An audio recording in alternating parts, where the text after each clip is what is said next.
You can sit there. Huh?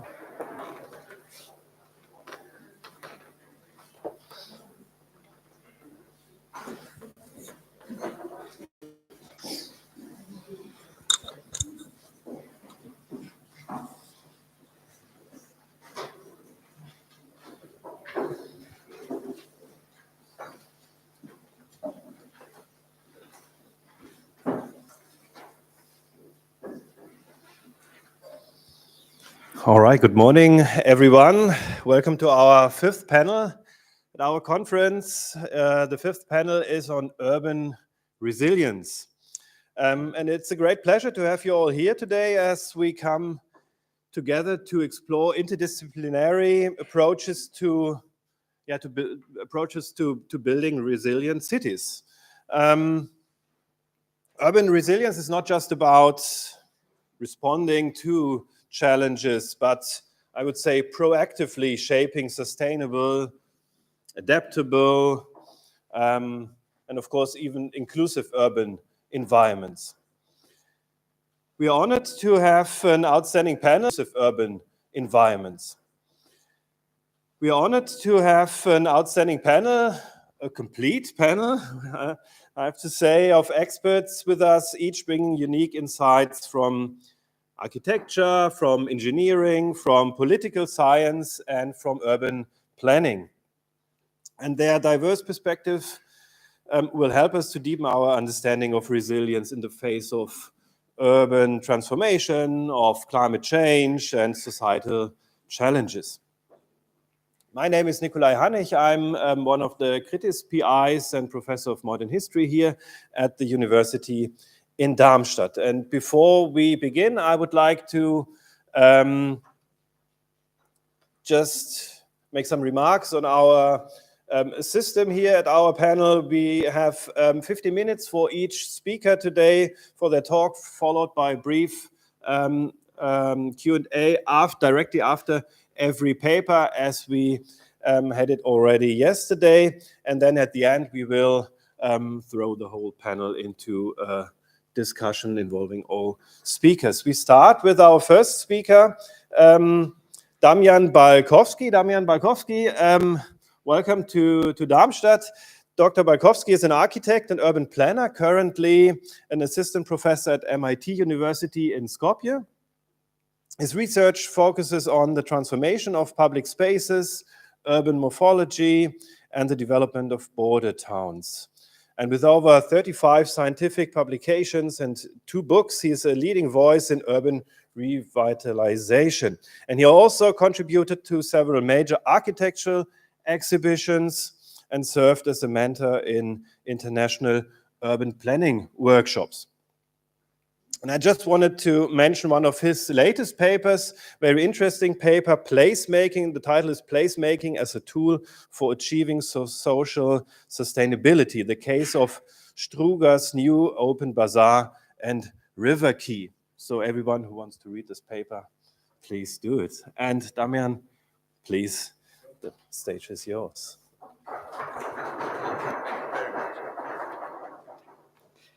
Thank you very much. Guten Tag. Good day, everyone. It's a pleasure and honor to be here.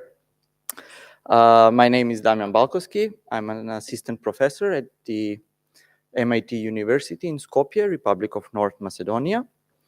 Today I will be presenting on Kenzo Tange's metabolist approach to city reconstruction, specifically his visionary plan for Skopje after the devastating 1963 earthquake.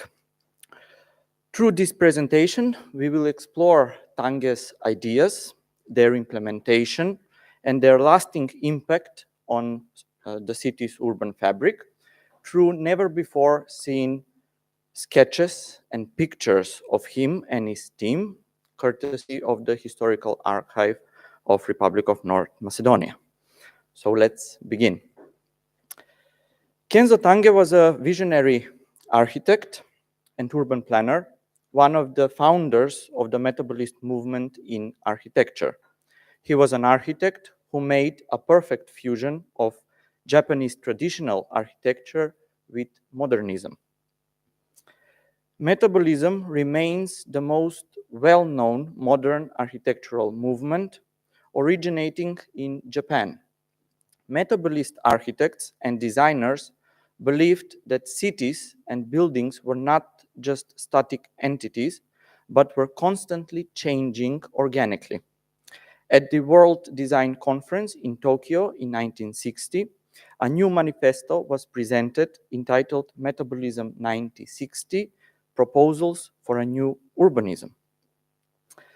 The most significant project by Kenzo Tange that influenced the project for Skopje are these: the Hiroshima Peace Center and Memorial Park in 1955, the plan for Tokyo Bay in 1960, and the Yamanashi Cultural Hall in 1965. Before we explore Kenzo Tange's vision for Skopje, it is important to understand the city-urban evolution.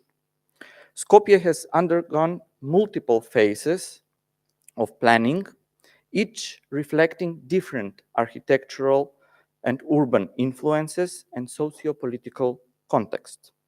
From early regulation plans to post-war modernist approaches, these transformations set the stage for the radical changes that followed the 1963 earthquake.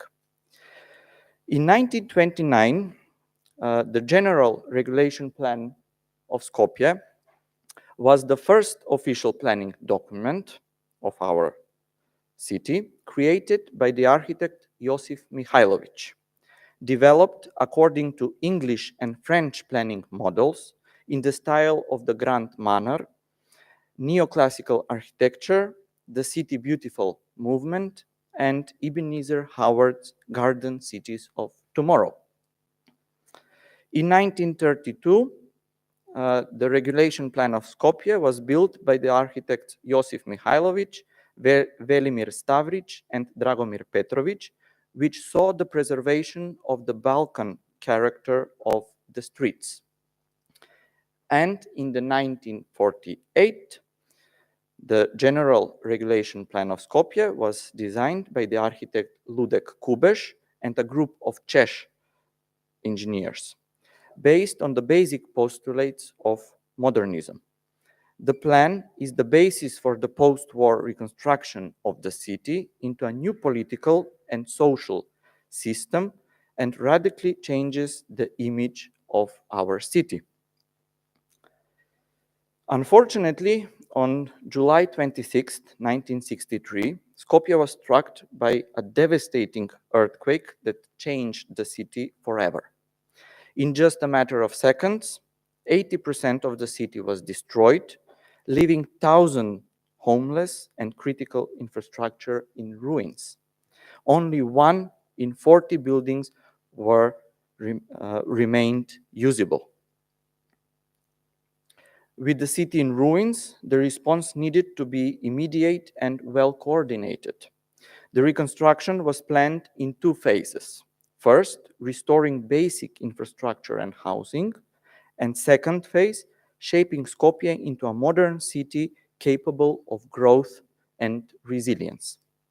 This process set the stage for an international urban competition. In 1965, the United Nations announced an international competition for the reconstruction of the city center, after which 4 teams of architects from then Yugoslavia were invited. Slavko Brezovski, a famous architect from Skopje, Aleksandar Đorđević and his colleagues from the Institute of Urbanism in Belgrade, Serbia, Radovan Miščević and Fedor Vensler from the Croatian Institute of Urbanism in Zagreb, and from Ljubljana, Slovenia, Edvard Ravnikar and his associates. 4 foreign teams were also invited in the competition. Joe van der Broek from Rotterdam, Luigi Picanato from Rome, Maurice Rotival from New York, and of course Kenzo Tange from Tokyo. Ultimately, the jury awarded first prize to Kenzo Tange's team, sharing the prize with the Yugoslav architects Miščević and Mencler. Tange's proposal was praised for its bold urban vision, as you can see in the picture, and innovative infrastructure, while the Yugoslav team's plan was seen more economical and practical for phased implementation. Kenzo Tange's work on Skopje was deeply influenced by his earlier visionary project, the 1960 plan for Tokyo. When Tange was invited to reimagine our capital, Skopje, he brought similar ideas, using infrastructure as a framework for urban development.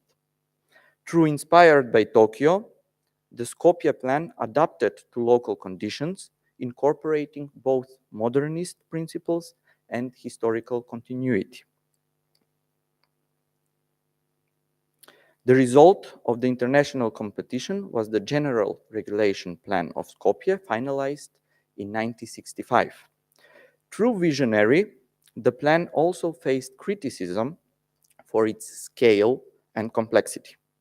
All this led to the development of a new plan called the 9th version, and it remains one of the most ambitious urban projects of the 20th century. This plan emphasized mobility, a structured urban framework, and a new way of integrating infrastructure with the city life. Unlike traditional centralized cities, this approach allowed for controlled growth and adaptability.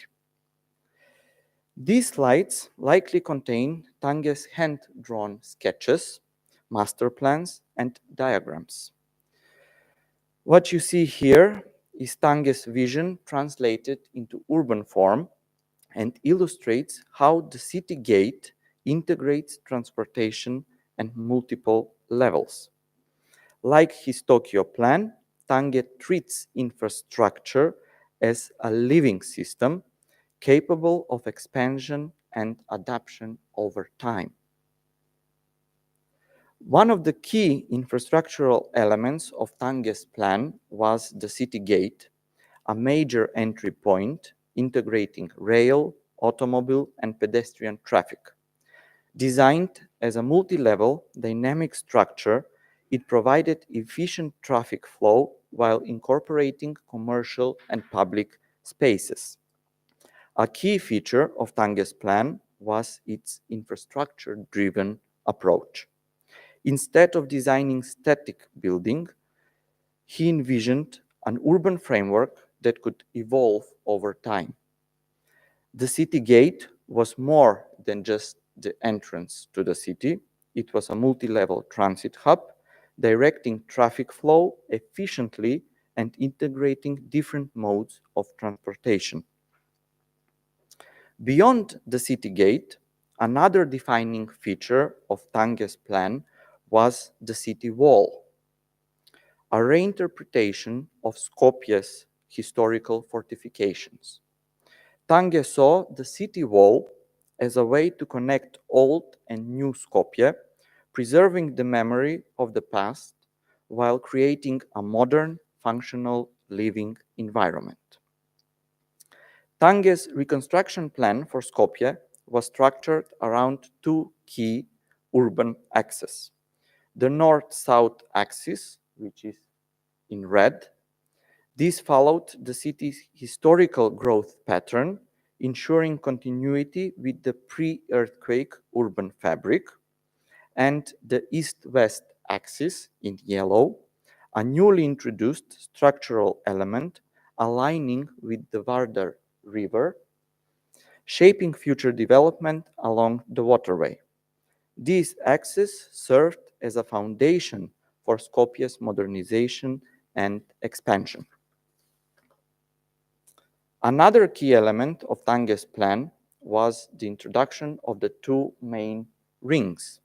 The small ring, encompassing the city center, integrating key public spaces and historical landmarks, and the large ring, a wider urban boundary, organizing residential and infrastructural zones while maintaining Skopje's connectivity. These two rings were inspired by both historic fortifications and modern planning principles, ensuring that the city remained compact.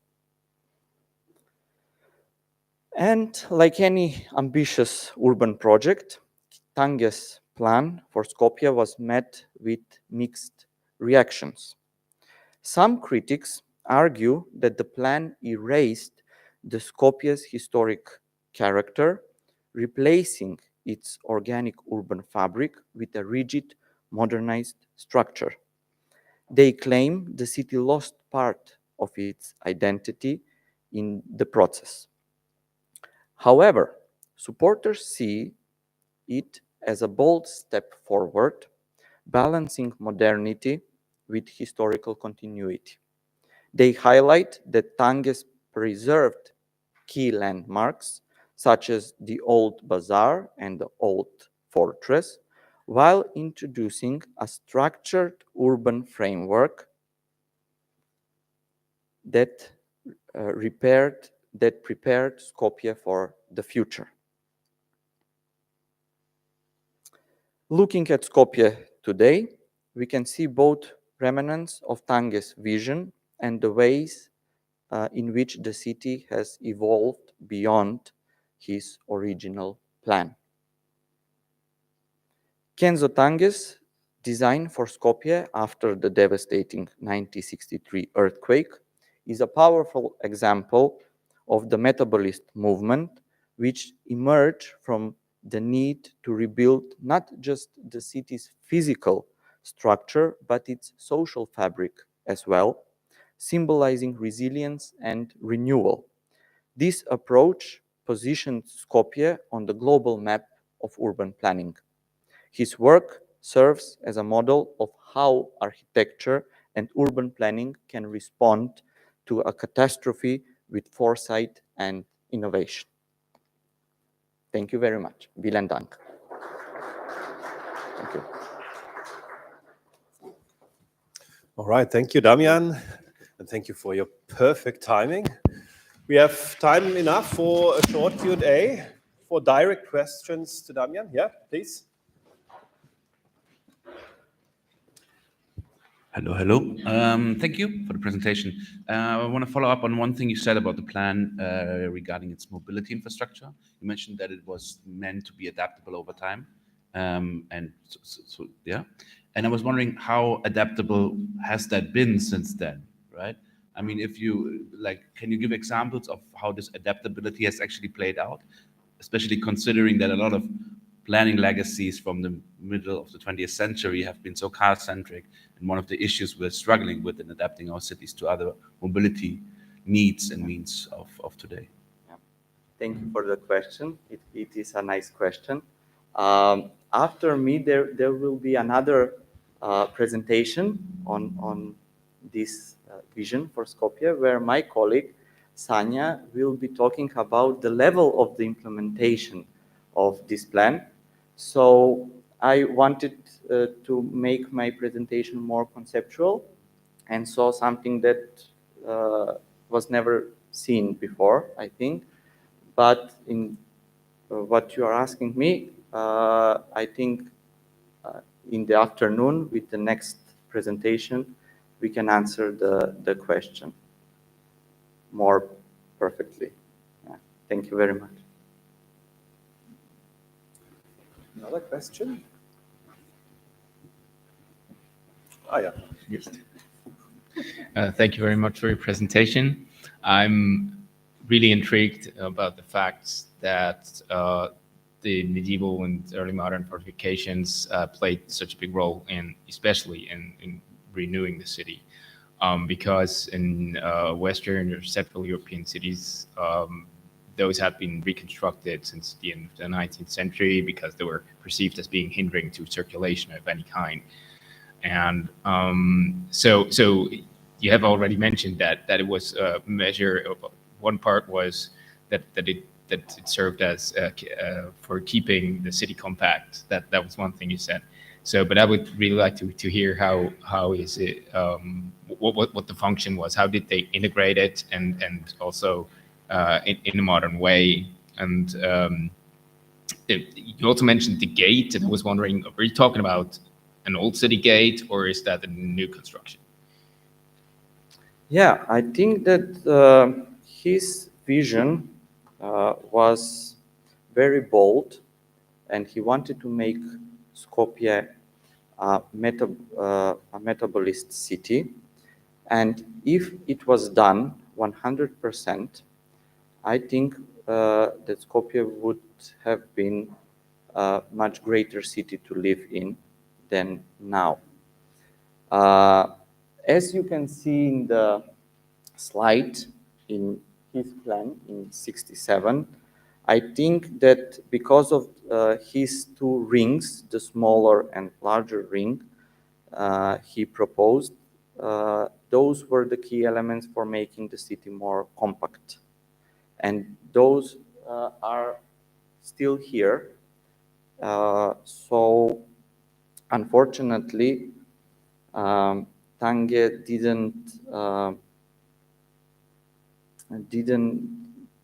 he envisioned the city gate, but the then government didn't apply it, didn't build it. And if it was built, I think Skopje would have become even more compact city because of the pedestrian lines. Yeah, I hope I answered some of your questions. Yeah, thank you. Thank you. All right, I would say maybe just one question, one short question, and then we move on with our next speaker. Do you want to ask it now? Yeah. Okay, thank you so much for the insightful presentation. So my question is, to what extent does the new plan address the risk of earthquakes? Because that was the initial shock. And what kind of transformative processes were integrated in the plan? Here I'm thinking about ideas of building back better. So were there transformative processes that were put in place to make the city more resilient? Thank you for the question.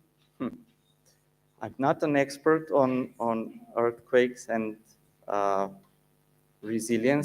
resilience. So maybe during the lunchtime we can discuss about it. I need some time to think and answer your question perfectly and correctly. I don't want to make a mistake of promoting something that I'm not very familiar with. But sure, yeah, meet me afterwards and we can discuss it. I like the question, the perspective. Yeah, thank you. Yeah. Thank you. All right, thank you, Damian. Vielen Dank. All right, we move on to our next speaker. Yeah. Jinrui Yap, she's a doctoral candidate at ETH in Zurich and researcher at the Singapore ETH Center and specializes in adaptive urban planning and infrastructure resilience. So maybe you could answer the last question in our brief discussion afterwards.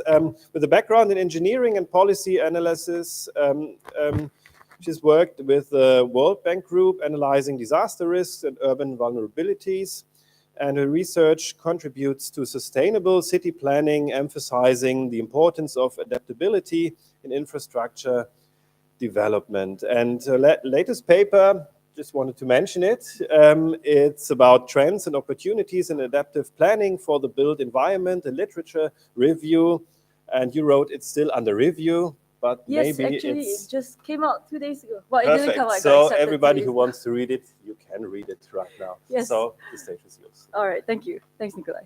Hi, everybody. Thank you for having me here today. So yes, my name is Jin, and I am a PhD researcher with the Future Cities Lab in Singapore and ETH Zurich. And today I will be talking about transformation approaches in urban transportation. Yeah, and I think in this meeting, in this conference, these few days, we've talked a lot about various dimensions of sustainable mobility. And my research is focused specifically on how cities can transition towards sustainable mobility, and specifically increasing the dominance of active modes of travel, such as cycling and walking, in the specific context of Singapore. And so looking at how cities, well, specifically Singapore, can transition towards sustainable mobility, how they can be approached from a planner standpoint, so a master plan level, a higher level, and also then what the barriers to success are.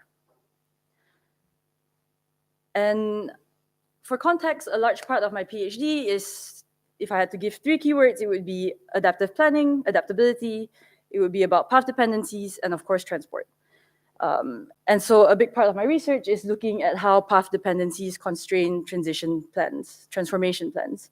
And path dependencies, I define it here as such. I take it from the paper of Suzanne Hanger-Kopp. She's my second supervisor of my research. But essentially, there is a condition in the system that is considered suboptimal. It is not ideal, and yet it is difficult to move away from it because of some configuration of the system itself. So as an easy example, where I come from in Kuala Lumpur, the transport system is very much car-dominated. Everyone drives, despite it being expensive in terms of car ownership, parking, tolls. It is frustrating. Traffic congestion is terrible. It takes a lot of time. And it's sometimes unsafe, right? Like in Malaysia, the car accident and the fatality rate of road transport is pretty high. And yet everyone drives because it is just, that is how it is, right?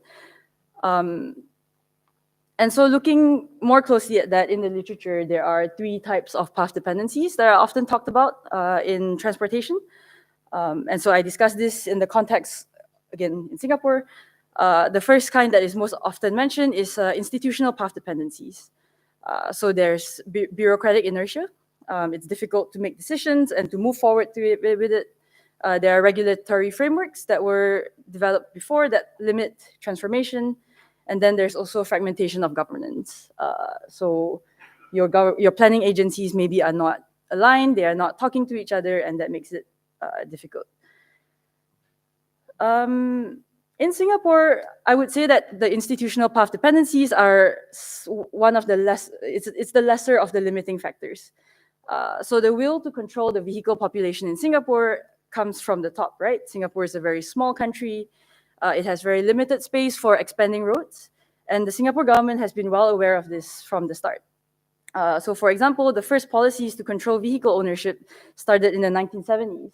And they take the form of 3 policy instruments here. There's the vehicle quota system, which controls the vehicle population in the whole country. And as part of that, there's certificate of entitlement, which is essentially to own a private car in Singapore, you would need to pay for a 10-year ownership permit that amounts to recently 80,000 euros for 10 years. And this doesn't include, of course, the price of the car, and it is quite unaffordable, let's say. So as a result of policies like this, the car ownership rate is very low. It's about 11% in Singapore compared to 80% in the US, about 58% in Germany. And so Singapore is quite an unusual case, I suppose. And additionally, the intersectoral agencies in Singapore, they're also very well coordinated. So having done my research, I'm doing my research there, and I speak often to the Land Transport Authority, to the Urban Redevelopment Authority. And these urban planning and transport planning agencies, they often work together to develop integrated infrastructure plans. And indeed, because of policies like this and the fact that campaigns like Carlight, it's one of the goals that Singapore often features in their master plans that they release every 5 years. The goal of increasing active mobility is pushed from the top. And so that's why I say institutional lock-ins are less of a factor in Singapore. So then I move on to the other 2 types of path dependencies that are often discussed in literature, and these are the technical and the behavioral path dependencies. Of course, technical as in infrastructure, it plays an important role in reinforcing technical path dependencies. The lack of interconnected bicycle lanes is often mentioned as a huge factor for people avoiding cycling. having lived in the Netherlands before I moved to Singapore, I really liked cycling. When I moved there, I tried to cycle, and it's really quite unsafe. And the weather doesn't help. It's very hot over there. And despite there being, perhaps one of the best transportation systems in Singapore, for most of the trips, it is still substantially faster to drive a car. And then moving on, of course, there's behavioral path dependencies, where, in a scenario where even if there are proper bike lanes installed everywhere, many Singaporean residents will probably still refuse to cycle or to walk. And there may be reasons for this, such as having a car. Research has shown that having a car is a status symbol in Singapore. They see it as something to aspire to. And then, of course, personal preferences. Like I mentioned, it's very hot and uncomfortable sometimes to cycle. So my research is an attempt to identify and understand the presence of these path dependencies in the system using a quantitative approach. And so in so doing, I would hope to develop a better understanding of how these path dependencies constrain transformations, and to build on that, of course, how to design better transition strategies or transformation approaches.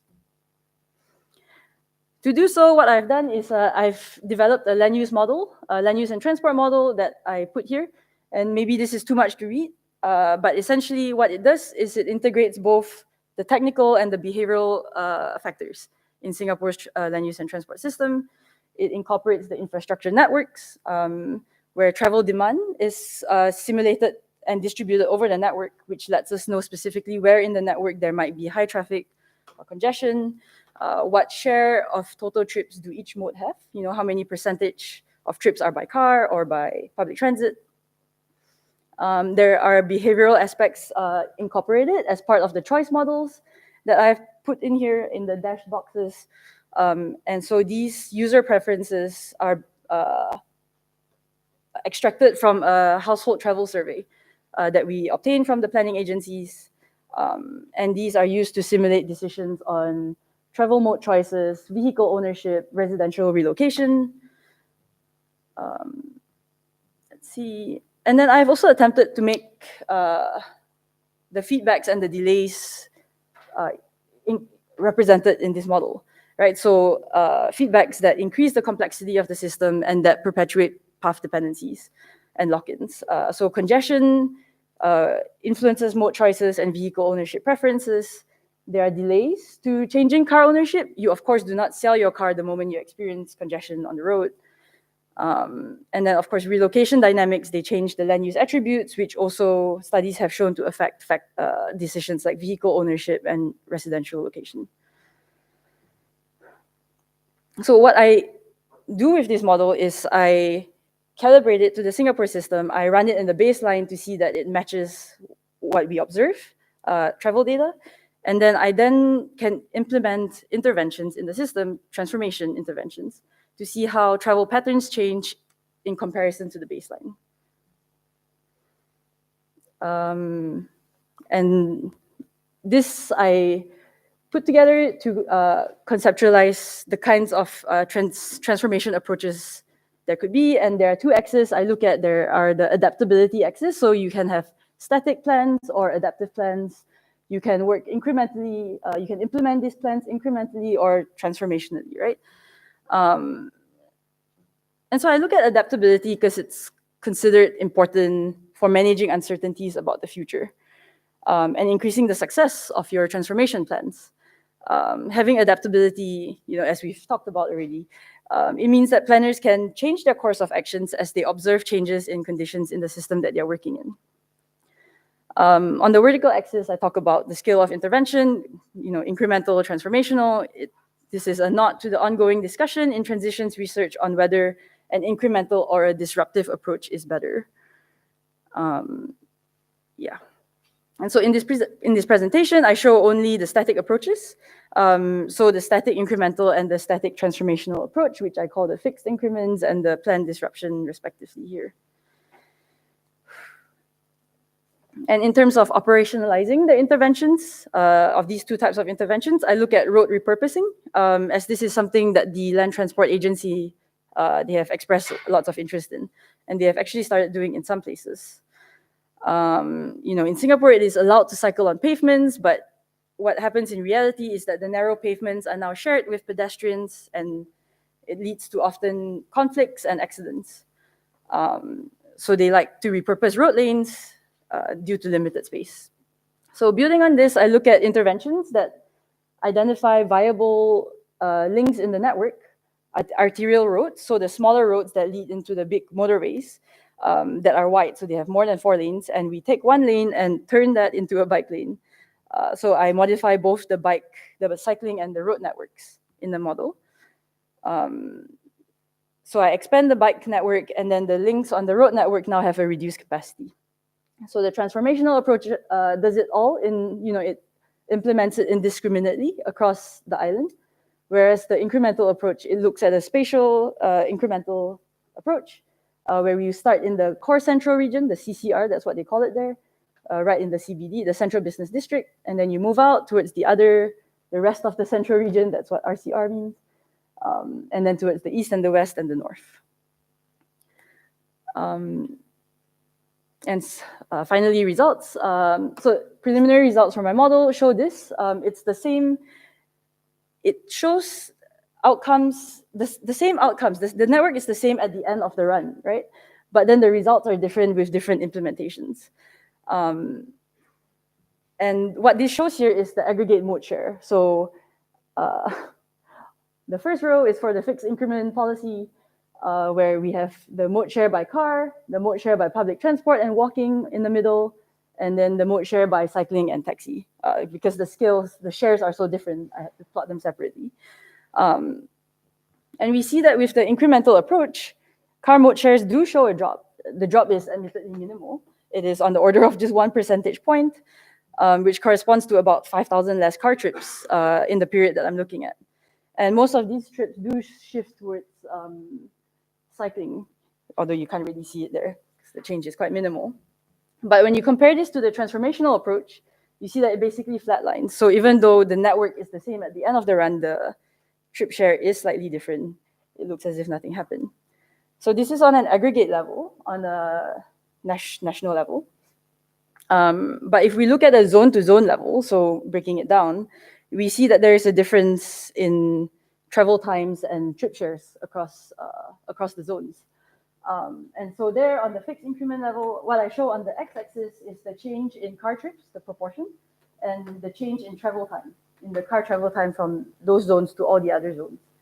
And in the incremental policy, you see that, okay, as expected, when the time increases, when the time decreases, when travel time increases, travel trips decrease. That is expected, but then with the disruptive approach, the transformational approach, we see that in many zones, actually, even as travel time increases, the car trips also increase. And so we can say there is a decrease in travel time savings, and it is less efficient and optimal. So this may be because a large-scale change to the infrastructure over a short time frame, people lack time to adapt. Habitual car users may resist change. Perhaps the incremental approach allows people time an incentive to explore alternatives and sell cars, relocate, get bikes. Yes. So moving forward, as promised for my PhD, I will look also at implementing adaptive interventions. And how I do that will be by implementing decision rules. So if we see, for example, okay, we implement this intervention and car mode shares do not change, perhaps we put in a complementary policy like parking restrictions, or we improve public transit service and make it more attractive. Because uncertainties do feature a key part of my doctoral research, right? Like uncertainties, we live in a world of increasing uncertainties where large-scale transition plans are vulnerable to change. Modifying infrastructure can be very costly, it can be irreversible, and we want to make sure that at least on this scale, planners make decisions that are not regrettable and that can be adapted as things change. So my future work will look at that. Key takeaways, I think First of all, it seems like road repurposing as a standalone intervention is likely to be insufficient, as we see from just this very slight mode change. And indeed, this lines up with what our colleague at the planning agency said to us. She said, probably we have to look at parking restrictions, at improving other aspects. Road repurposing will not be sufficient. Yeah, and transformational road repurposing interventions may not be enough, as it may result in reductions to accessibility and increased travel time. So you reduce the overall utility in the network. And then finally, of course, despite changes in infrastructure, we see that mode shares do not change significantly. And I think this also ties back to what Peter Bird said on the first day, where there are limitations to what infrastructure can achieve. And it shows to me perhaps that there is a behavioral path dependency at play that is constraining interventions in the system. And you may say, okay, that's obvious. But for me, I'm saying if I can represent that this has an effect in my model, then perhaps I can also find other interventions that I can incorporate in the model that say, okay, maybe this will tackle this path dependency and this can undo that and change course. And that will ultimately be the goal of my doctoral research. So thank you for listening. That is all for me today. All right, thank you, Jin. Thank you. Perfect timing as well. Oh, is it?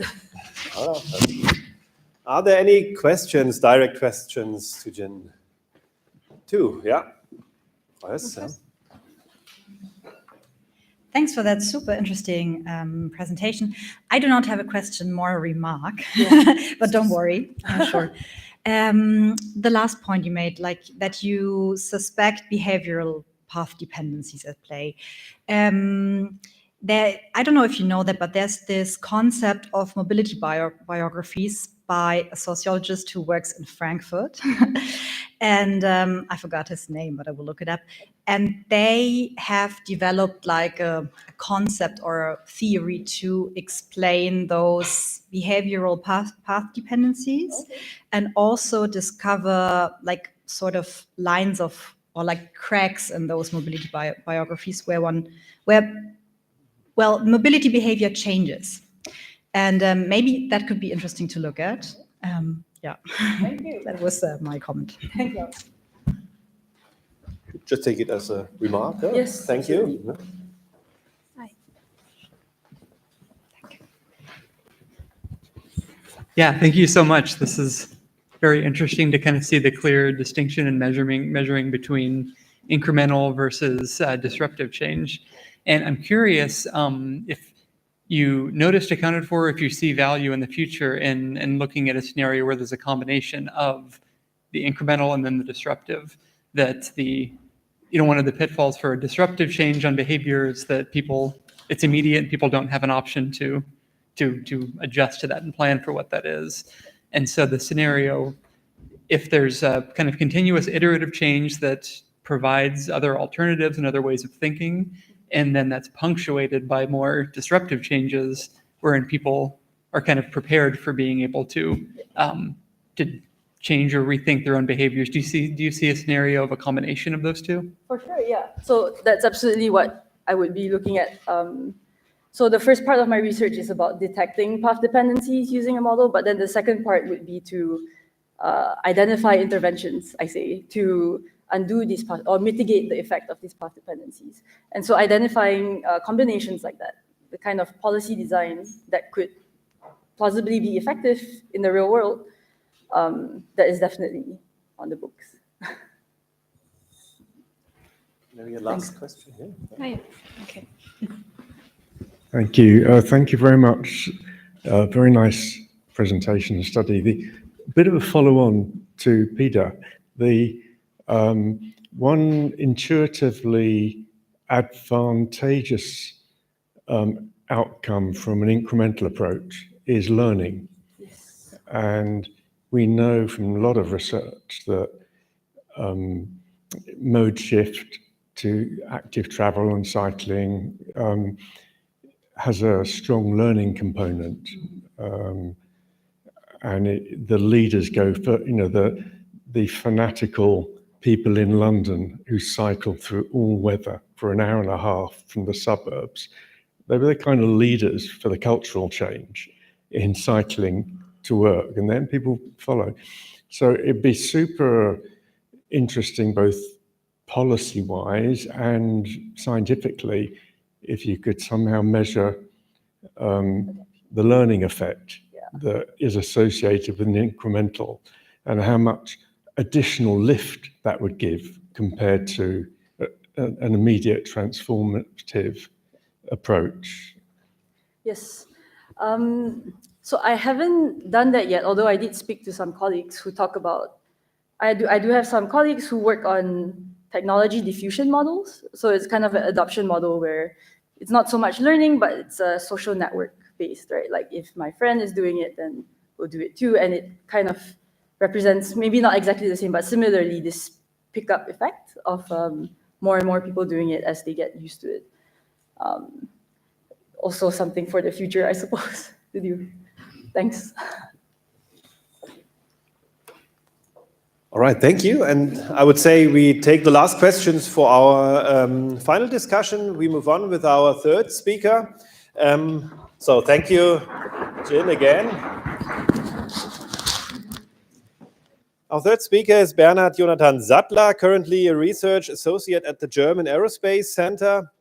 And he focuses on digital twin technologies and socio-technical models for crisis resilience.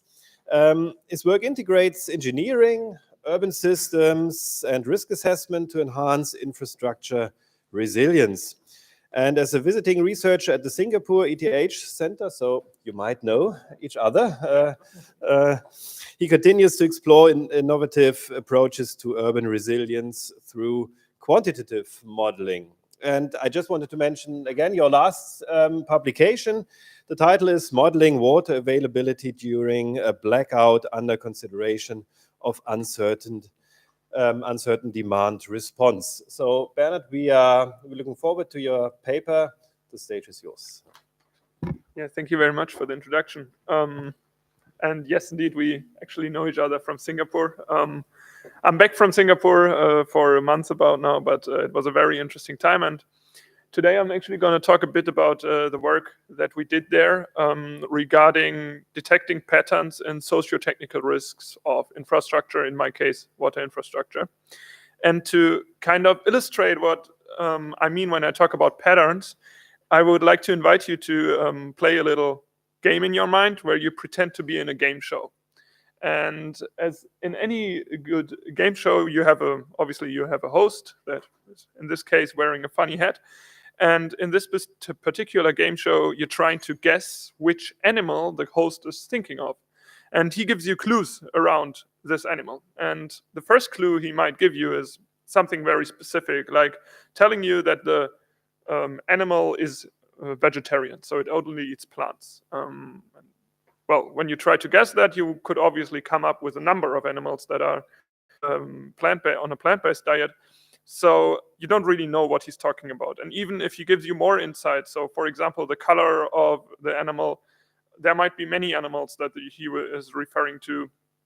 And even if he gives you the weight of the animal, you don't know which animal he might be talking about. But there is a very simple way how he can immediately tell you what the animal is, and that is just by showing you one particular pattern, and that is the fur of the animal. In that case, it might be a bit obvious because I'm talking about patterns, that I'm talking about a zebra in that case.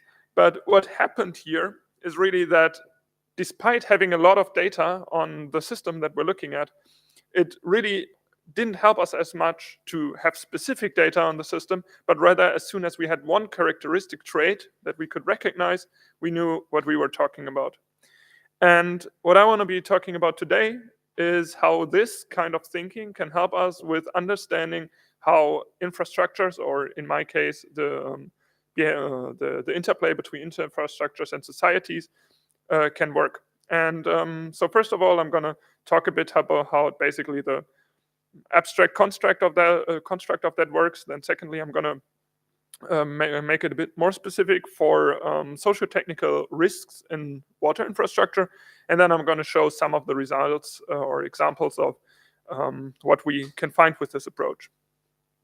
And to start, I basically want to go back to our example for a second and think about, okay, what this discovery together with the game show host has to do with modeling of infrastructures.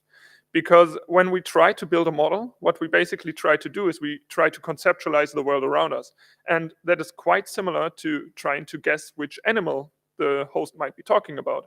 So, and then when we go out and we collect data or we take measurements, what we basically given is by our game show host or by our measurements, clues of how this world works.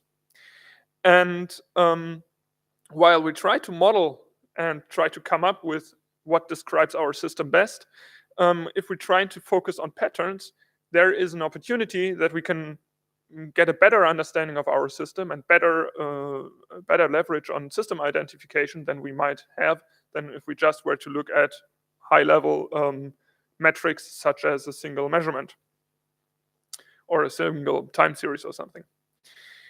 And this is not a new approach. So it has been outlined, for example, by Grimm, who's an ecologist, I think, where he's talking about pattern-based approaches for agent-based models. And he basically says, okay, a pattern is kind of this characteristic system dynamic. And if we can observe that in many systems, then we can also assume that our model should be able to represent this kind of pattern.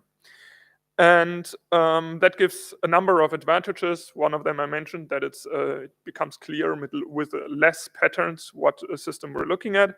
But secondly, also it gives us ability to kind of extrapolate from just the measurement data that we have, because we kind of get a deeper understanding in the dynamics of the systems. And this all is basically based on the question, okay, but which kind of patterns are we looking for? And in the literature, what we can find is, for example, one approach that was proposed by Mayer, who basically drew on the process of scientific discovery itself. And he said, okay, we kind of start when we're looking for patterns with expert opinions on what kind of patterns might be interesting. And then we feed this through like a funnel of statistical analysis and then a kind of a meta review process to finally come up with patterns, or in his case, he calls them stylized facts, where we really get a concrete understanding of what specifically we're looking for in those characteristics. This obviously is quite abstract. So the question is, how could this look for my particular case, which is water infrastructure? And what I'm doing with water infrastructure, so I come from an engineering background there, and it's quite similar to the last publication that was also just mentioned, is that we're basically looking at water infrastructure as a technical system, and we're trying to optimize that to some objective function. Typically, that's something along the lines of either saving money or energy, but it can also be minimizing the service loss in case of a disruption.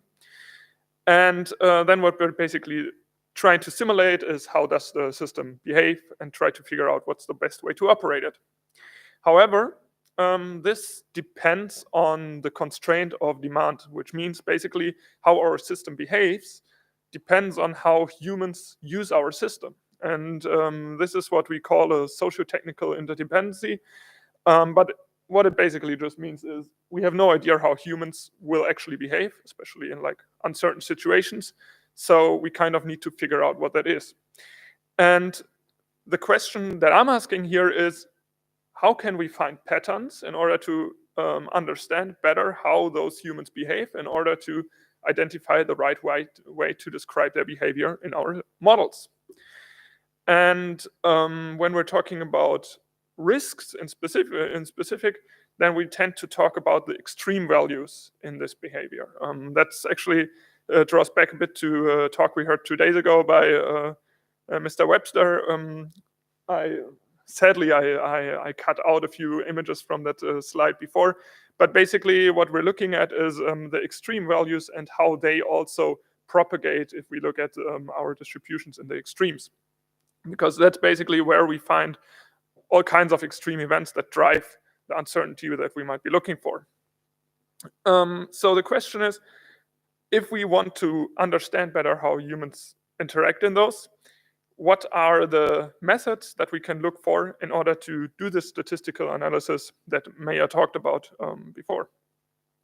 And the first thing, as I mentioned, is to basically just look, okay, which kind of behaviors are assumed in the literature to be taken by such a, or to be portrayed in such a system, or where do we have some kind of evidence.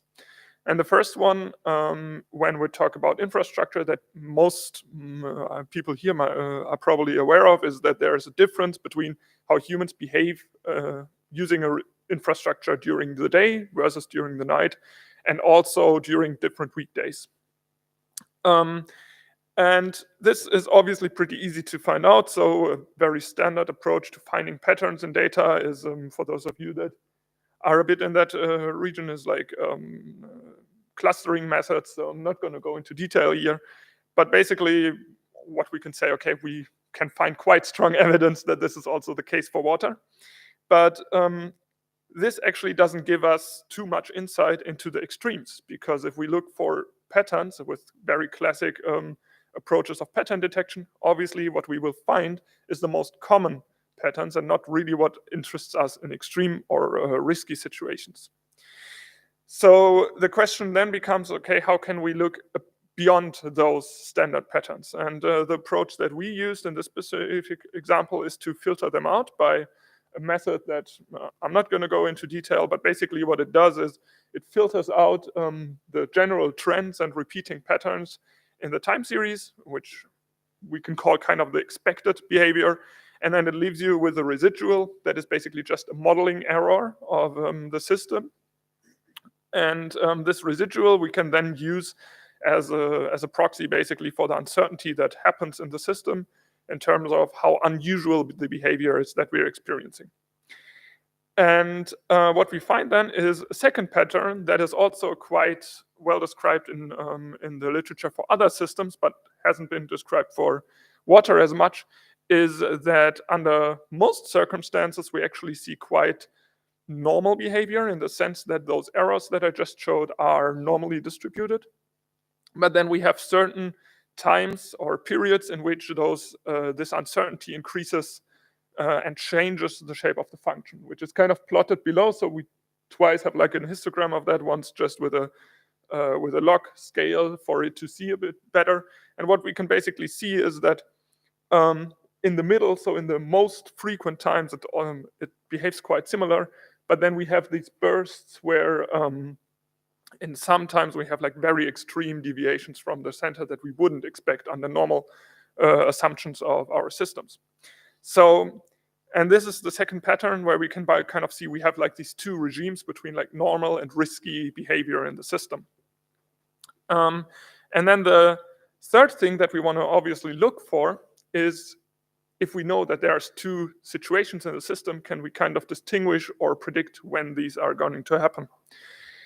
And the pattern that we're looking for there is also described in other complex systems, is the pattern of state transitions, which basically just means that when we have a system and it has different equilibria, that between those equilibria we have a transition. So a time in which the system kind of stumbles from one state into another, and that you can kind of look for this pattern of stumbling.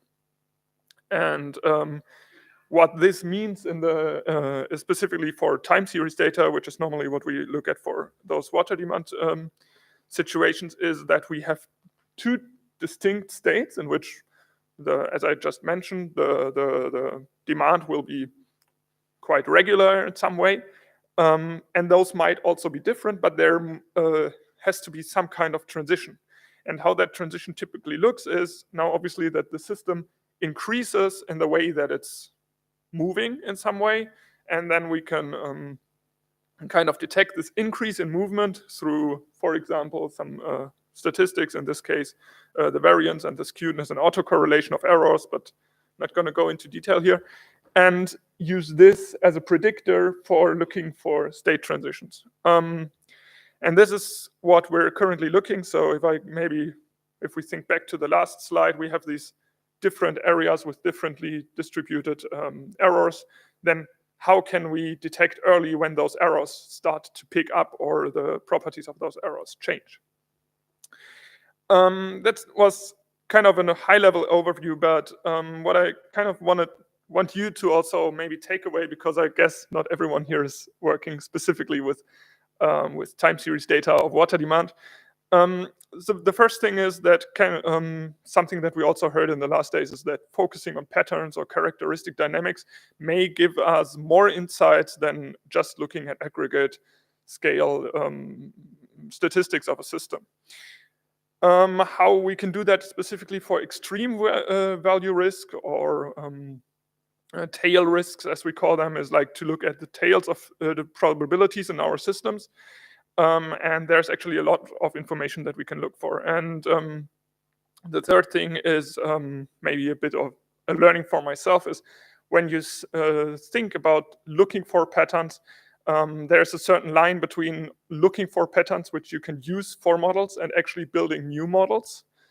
Because basically once you describe a pattern very accurately, you're already building a model in some way. So this line becomes a bit diffusive, and I think that's something that we can or should look out for.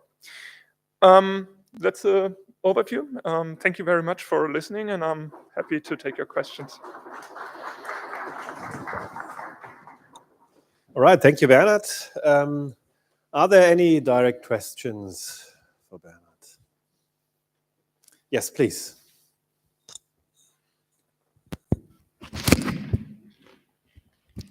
Thank you very much. Another great talk. I love the idea of using looking for serial autocorrelation bursts to move from a static state to another state. It's triggering. I've never really come across that idea before. It's triggering an idea of wonder whether we can do that at a whole city level. As you know from my talk, I'm interested in how cities perform within systems of cities. I wonder whether some of those performance measures that you can see in a city over time might well be a signal that it's about to shrink or move down to a period of crisis in its economy or its society. Have you come across applications of that predictive model at a higher scale in that sense? Yeah, great question. Actually, yeah, there's a lot of work in that. Particularly, so what you described or what you're referring to, like this pickup of autocorrelations, is often attributed to the concept that you also mentioned in your talk, which is the system of systems and the connectedness, where basically this autocorrelation or this let's say the stumbling that I called it comes from basically the systems interacting with each other. So one system infecting the next one and that infecting the next one, and then you kind of have this domino effect that picks up. And that's the thing is, so for example, in financial markets, which is also where the work that I was looking at came from, there's a lot where you look into that, so which is obviously quite large-scale systems. However, obviously, the larger the system is, the noisier the system becomes, so the harder it becomes to detect that. And I think there's a lot of value in that, but on the other hand, there's also this kind of this threat of reading too much into data and then kind of over-interpreting and having too much confidence in your observations. But in general, it's very interesting and promising approach. If I may just, but there's, it's intuitively, it's just very plausible in the financial markets, mostly driven by fear of missing out, greed and fear, and the recent peaking of gold price, for example, it's driven by people following each other up the curve. There's a relationship here with the previous talk, and learning and mode shift. Everybody sort of carries on at one level in terms of bicycle use, and then something happens, and the variance changes, the serial autocorrelation changes. One point follows the previous point more than it used to, and it's on its way up through crowd behavior to its new state. Yeah, fantastic, fascinating. Thank you. Thank you for the input. All right, maybe one last question here. Yeah. Maybe also thinking through your thought pattern, like in terms of like the criticality, and as the criticality of like water infrastructure in that sense, and as well as disruptions that comes in and also alters the human behavior and their relationship to that particular water infrastructure, and how that in all corresponds to the concept of dynamisms in the management or in the dealing with water infrastructure, and how human behaviors react in this sense. I don't know, this is like thinking through what he was trying to point out is like the criticality of the water infrastructure itself as a critical infrastructure, and then disruptions that comes in at some point, and that changes the dynamisms in terms of the behaviors of the people towards a particular infrastructure. So the provoking thought here would be, how will the model in that sense react? The model that you're trying to build, if you follow these patterns, seems that the patterns can change and things can happen at any time. How does the model respond in that sense? Yeah, that's a very good input. And there are two things that I would like to address there briefly. So the one thing is about how modeling those and those responses. That's absolutely a thing that is looked into, and that's kind of where the motivation also for the work comes from, to kind of understand other dynamics that we can then model in line with what we see in the data. And this is the thing that I was talking about with like the guessing game. The other thing regarding the criticality is it's pretty spot on, because so this line of thought comes from complexity physics, and there what basically criticality and complexity to some extent refers to is like the interconnectedness of systems, and that the complexity of the behavior, and especially those like jumps and those uppick in behavior, is more stemming from the connectedness of different different systems, in that case water and different humans, rather than the complexity of the individual itself. And I think that's also the reason why we see those patterns in many, many different kinds of infrastructure, even though the particular smaller scale systems might be very different, but the fact that they are connected is very similar between the critical systems. All right, thank you. Maybe we take the last question for our general discussion, if you like. Thank you, Bernhard, very much. And we have a last speaker on our panel. We welcome Alistair Cole. He's a distinguished political scientist and has an extensive academic career spanning institutions in the UK, in France, in Hong Kong. And his research examines governance, trust and transparency in European politics, of course, and providing critical insights into the policy and governance aspects of urban resilience as well. And his latest book analyzes multi-level governance in the UK, France, and Germany. And who wants to order this book immediately? I give you the full title: Analyzing the Trust Transparency Nexus, Multi-Level Governance in the UK, France, and Germany, with Ian Stafford and Dominic Heinz. Please, Alistair. Thank you very much, and thanks for inviting me here.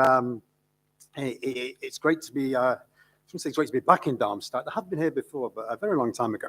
Okay, so the paper today, the title is Understanding Trust in the Smart City Through Navigating 4 Focus Groups in Hong Kong. I'd immediately like to thank Calvin Lai, who was my co-investigator really in our project in Hong Kong. And we ran these focus groups together, Calvin providing the simultaneous Mandarin, Cantonese, English translation, which was very useful, particularly for the China members of the group.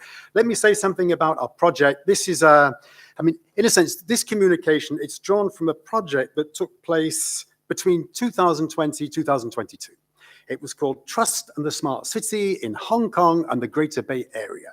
Now, let me just give you 6 or 7 points from this project. First of all, how do we define a smart city? Well, there's a lot on this, and in our smart city index, I won't go into that, but we do define lots of different dimensions of a smart city. But I think in a sense, trying to grasp the paper today, smart city lies somewhere between a material fact, the use of technology in urban management, but also an urban narrative or a discourse, a vision of the good life. And we kind of take this, I suppose, somewhere between the material and the constructed versions of what is a smart city.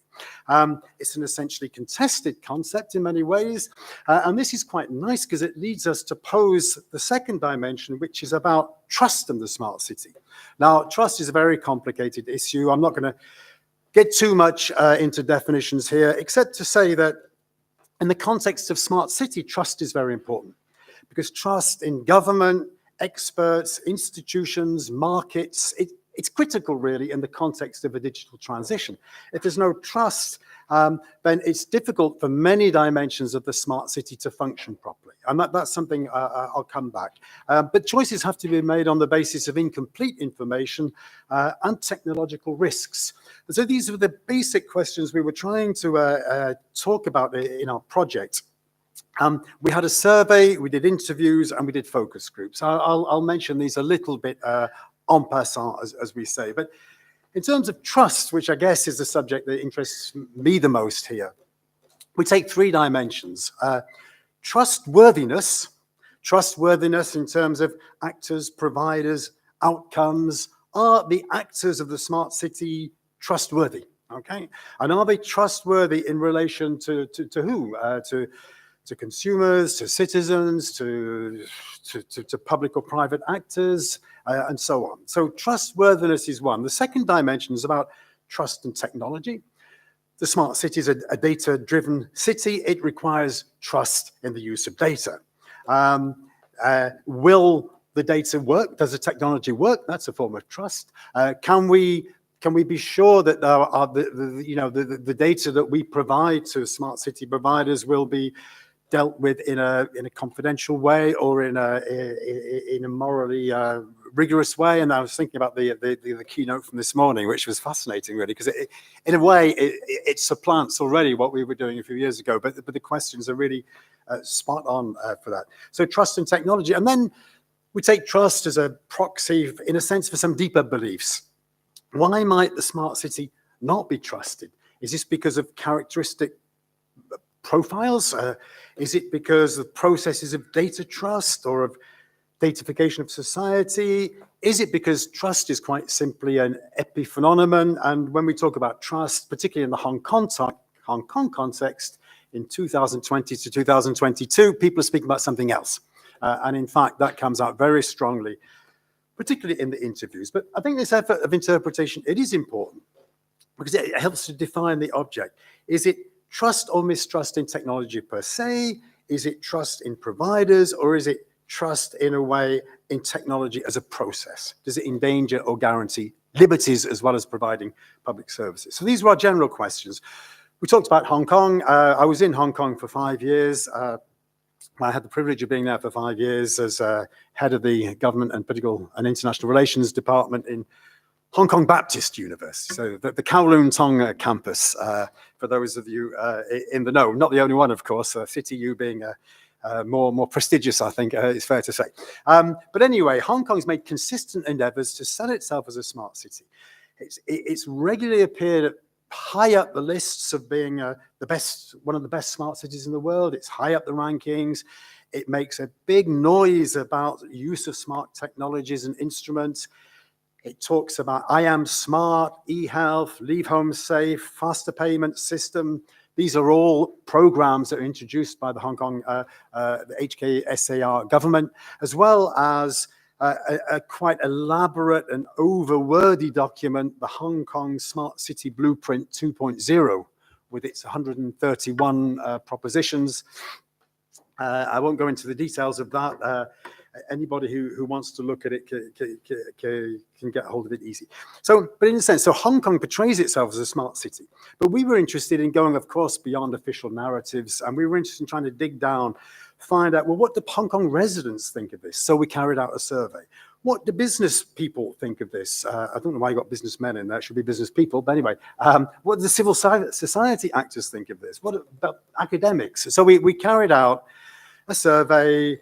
We carried out 20 interviews, some of which were highly confidential and a little bit dangerous probably. And we carried out these focus groups. I'm just going to talk about the focus groups today because they were fun. But in a sense, the context clearly, 2020 to 2022, it's a particular context in recent history in Hong Kong. I got the funding for this project in 2019 when I just arrived in Hong Kong. But by the time the process started off, it started on the 1st of July 2020, which for those of you who know was the date that the national security law became law in Hong Kong. So quite a few things that I'd set out in the project. It was a little bit unclear whether I could actually ask those questions. We did do anyway, particularly in the survey we carried out, which was testing. But in the focus groups, we were just focusing on the focus groups here, and this is really to try and tease out.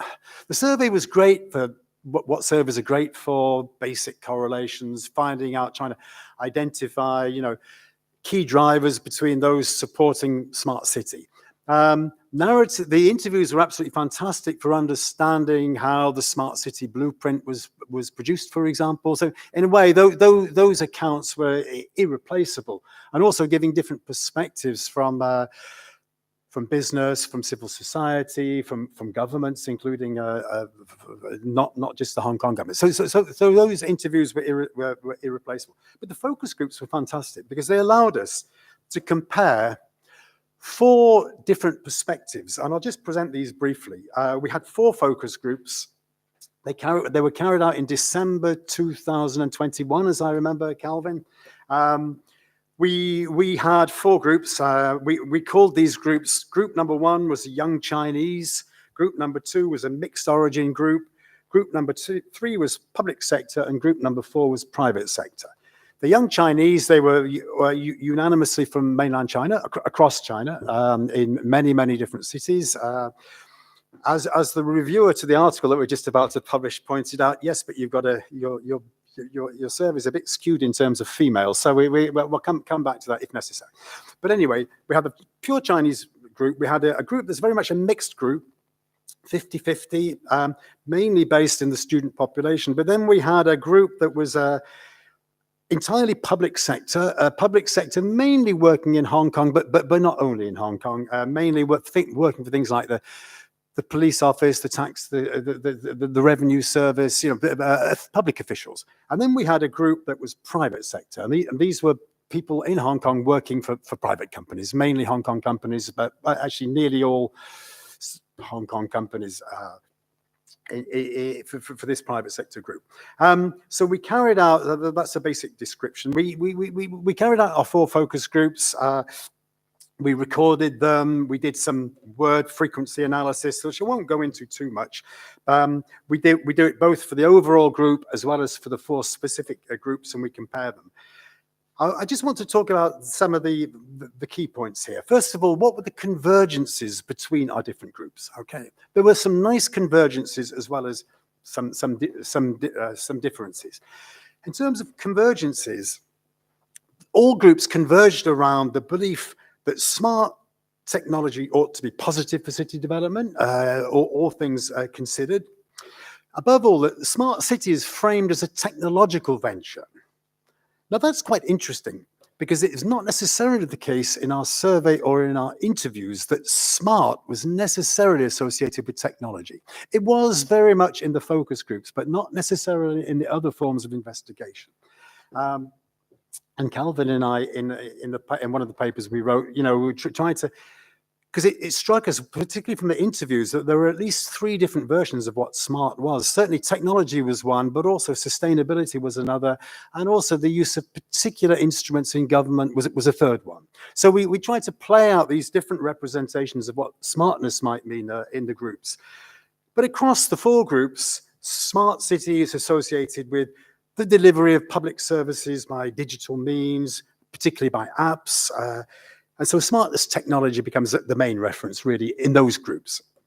There was some people talked about smart and sustainability as smart sustainability, but it was very interesting. Particularly, I remember in one of the groups how one person said, "Oh yeah, the smart city is great because it helps us to promote environmental sustainability." And then the other one, another member of the group said, "Yeah, you mean we get on our phones and we call for meals to be delivered and all the pollution that involves." So then there became this sort of debate. It was interesting actually, deliberation around whether smartness was sustainable in that sense or not. And then we had a certain number of interactions about what smart government might mean. I can say more in questions if necessary. But in terms of the second convergence is that mainland Chinese cities were seen to be smarter than Hong Kong. And this was understandable from respondents from mainland China. The respondents from mainland China were interesting in a sense because they would come in and they would say, and again, and I know there's many different cities in mainland China, but the key point was, well, we haven't got Alipay here. We haven't got WeChat. We have to pay cash for the taxis. And we're not used to paying cash in mainland China. But the taxi drivers in Hong Kong, they won't accept digital apps. They will only accept cash, which is true, actually. I mean, Hong Kong is still a very cash-based society, whereas mainland China is very difficult to spend cash. That's my experience anyway. So there was a clear sort of, but the interesting point was that the Hong Kongers in the groups also kind of accepted that actually Hong Kong, for all of the discourse about smart city and smart city narrative, that in practical terms, Chinese cities, particularly Shenzhen just on the border, appeared to be smarter in the sense that they appeared to be really have integrated the use of digital technologies in the development of public services, and that not so much jealousy vis-a-vis Shenzhen, for example, but certainly an acknowledgement that there was, in a way that the mainland Chinese cities appeared in a way, at least on that dimension, in terms of delivery of public services, to have mastered it perhaps a little bit more than Hong Kong. So those were convergences, but then we've got lots of divergences between the groups. I'm going to stick to my 15 minutes, possibly not, but not too far off. I think the first point is to make is that we could say, if we were to summarize, that for the mainland Chinese participants, if we were to ask, what is the smart city and do you trust the government, which is essentially the questions we were asking, then the key development was, well, smart city, we want the smart city because it's convenience. The smart city is convenience. We can use our telephones to do everything, including health services, the whole lot. So that's a great thing. We trust the government more or less because the government tells us that the smart city applications are trustworthy. And we trust our government in general. So I'll come to talk about one or two more dimensions of this from the groups. But that was the key point from the Chinese perspective. For the Hong Kong members of the groups, there was a bit more skepticism, to be fair, about the use of data and where the data would be utilized by the government. There was a bit more skepticism about whether data privacy was going to be infringed or not by allowing government to collect data. And there was a bit more skepticism about the private sector, the private sector delivery of some of the key programs of the Hong Kong smart city, such as I Am Smart, for example. So there's a bit of skepticism there. There's a bit of skepticism by profession, divergence by profession as well. And just very quickly, the public servants in group 3, they raised issues about private companies being untrustworthy with data, which is interesting. They're saying, look, we're the government, we're civil servants, we're trustworthy with our data. But the private companies are much less trustworthy. They're less good. And so the private contractors that would do the Leave Home Safe or I Am Smart are less to be trusted than we are with the data. But in the private group, it was very interesting. It was exactly the reverse. They were saying the private sector, particularly the multinational companies, are far more rigorous in terms of their standards than the Hong Kong government. So we could trust the data much more rigorously from the from the main multinational companies than from the Hong Kong government. So you had a sort of bit of a different worldview, really, about where can you trust data, depending on the functions of the people in the groups. There was a lot of stuff on trust. It's very interesting. Let me just say this to finish. We asked the question about trust in providers, and this was under the trustworthiness. And we basically said to the groups, do you trust the government? Do you trust local companies? Do you trust foreign companies? And we also had the same question in the survey, and we asked it in interviews. And amongst the Chinese, mainland China group, trust of the government, yes, we trust the government because the government does well for its citizens. Do we trust local companies? Yes, if the government says that they're trustworthy. And do we trust foreign companies? Not necessarily, but we'll trust them if they're supervised by the government and the government tells us that we can trust them. But then when we went to the mixed group, the mixed group was a mixed China, mainland Hong Kong group. This was a little bit more nuanced. To be honest, it was a little bit more nuanced. But if we can contrast just finally the group 3 and group 4, they don't come out very well on this PowerPoint. But again, it's to say that the members of focus group 3, they basically felt that the public sector could be trusted, but members of group 4 felt that actually the data systems in the Hong Kong government in particular were not actually that trustworthy in terms of data. They were slightly deficient. Why did we use focus groups? It was great, actually. It was a nice addition, to be fair, to the survey and the interviews. And I think we could make 3 arguments. One is it allowed us to illustrate, I suppose, cross-sectional dynamics, particularly interesting between origins of the respondents from mainland China or from Hong Kong. Secondly, there was a real deliberative dynamic that got going within the groups, actually, and that was very, very interesting. There were people speaking to each other, disagreeing, trusting each other in a way to disagree within the groups, and that gave us some unexpected sort of findings in 1 or 2 areas. And then thirdly, in terms of a sort of soft form of validation, and I just say a point here, is that actually with what came out of the focus groups was sort of in the same direction as what came out of the survey and what came out of the interviews. Not exactly, actually. There's some differences, but basically there's more or less the 3 key findings of our project. First were the data trust paradox, where you've got high support for technology in Hong Kong in a low trust environment.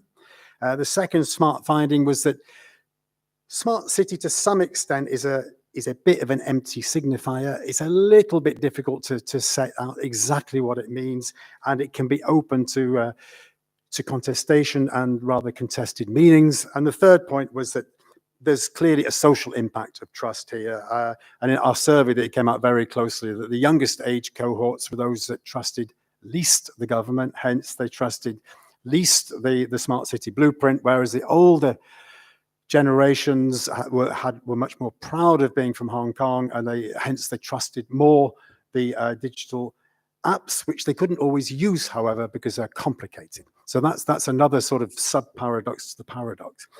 So to conclude, let me just say we had a great project. Thanks very much, Calvin, who helped me before coming here to help you, and did a great job. So we're working, we carry on working together. We're going to have a working session tomorrow morning before we send off the X version of this article. So, and then it's obviously it's under review, but hopefully they'll accept it somewhere. No, they will accept it.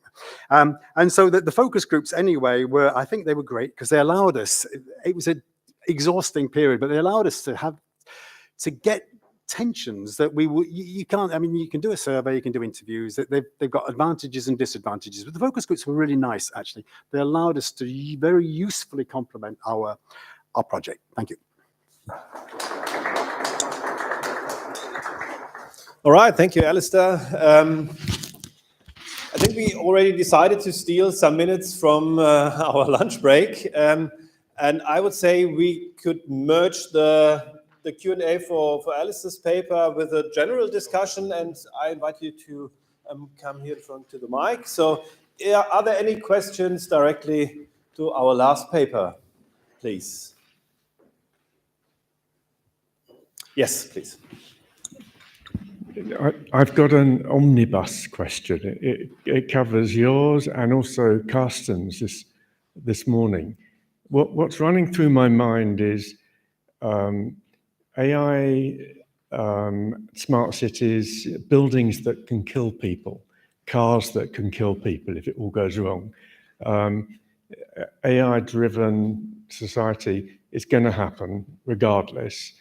And all that, the things that you've posed in terms of trust and Carsten's proposed propositions in terms of impossible legal moral conundrums, etc., led me to think, are we eventually going to move to a position in society where we trust AI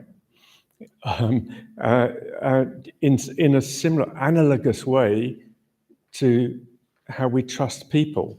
People are not perfect.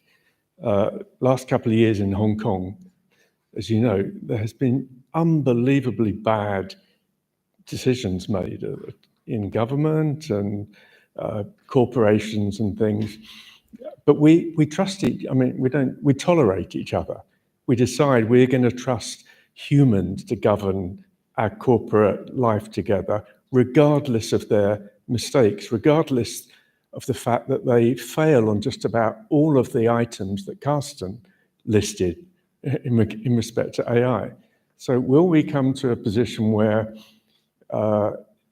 we accept that AI is not perfect, but we trust it, and perhaps we don't try so much to govern the inputs to it or the algorithms, but just like people, we govern their outputs. We police, we sanction, we put them in prison, we take them offline. Is that where we're going? Thanks for the question, and thanks again. I said to this morning's keynote, and it's very interesting when you were giving your keynote this morning, because I thought actually what I'm going to say later is looking a little bit dated now, because the data took place, 2020, 2022. I mean, and the debate has moved on. Clearly, the debate has clearly moved on. But the question's very pertinent one, and I suppose. One of the team, I'll answer it in a roundabout way, but one of the members of our team in HKBU is a political philosopher. And as he says, political philosophers, we don't do trust. Trust, in a way, is not a good quality for a political philosopher. And we had that sort of interesting dynamic. But at least with the smart city, at least when we were looking at this, you could say the smart city blueprint, it's a hodgepodge, it's a mess. But we could see, we could identify the people who were developing this document, and to some extent criticize them. We could identify where each proposition came from, many incidentally from the private sector, but that doesn't matter. And I guess to sort of move on, I mean.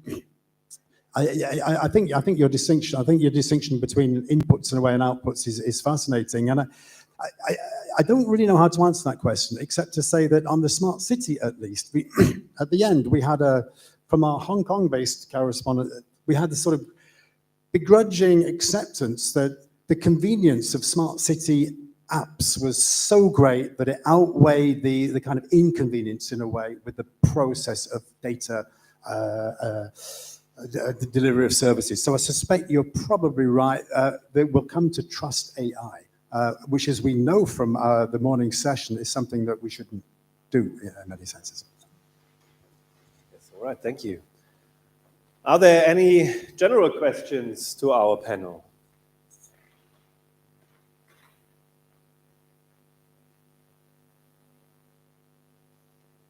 So if not, I would say there were already quite a lot of questions to all our papers. I would say we can move on to our lunch break. I would like to thank all of you for these excellent papers. And if there are any questions evolving during the lunch, please feel free to ask them. So thank you very much.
start.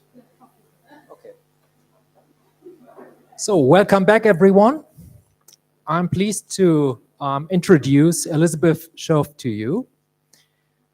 Elizabeth Schoaf is a professor of sociology at Lancaster University, and she joined Lancaster in 1995 as a deputy director of the Center for the Study of Environmental Change. And she later served as a director at the Center for Science Studies. Since 2000, you are a member also of the sociological department there? Something like that. Okay, if you don't know.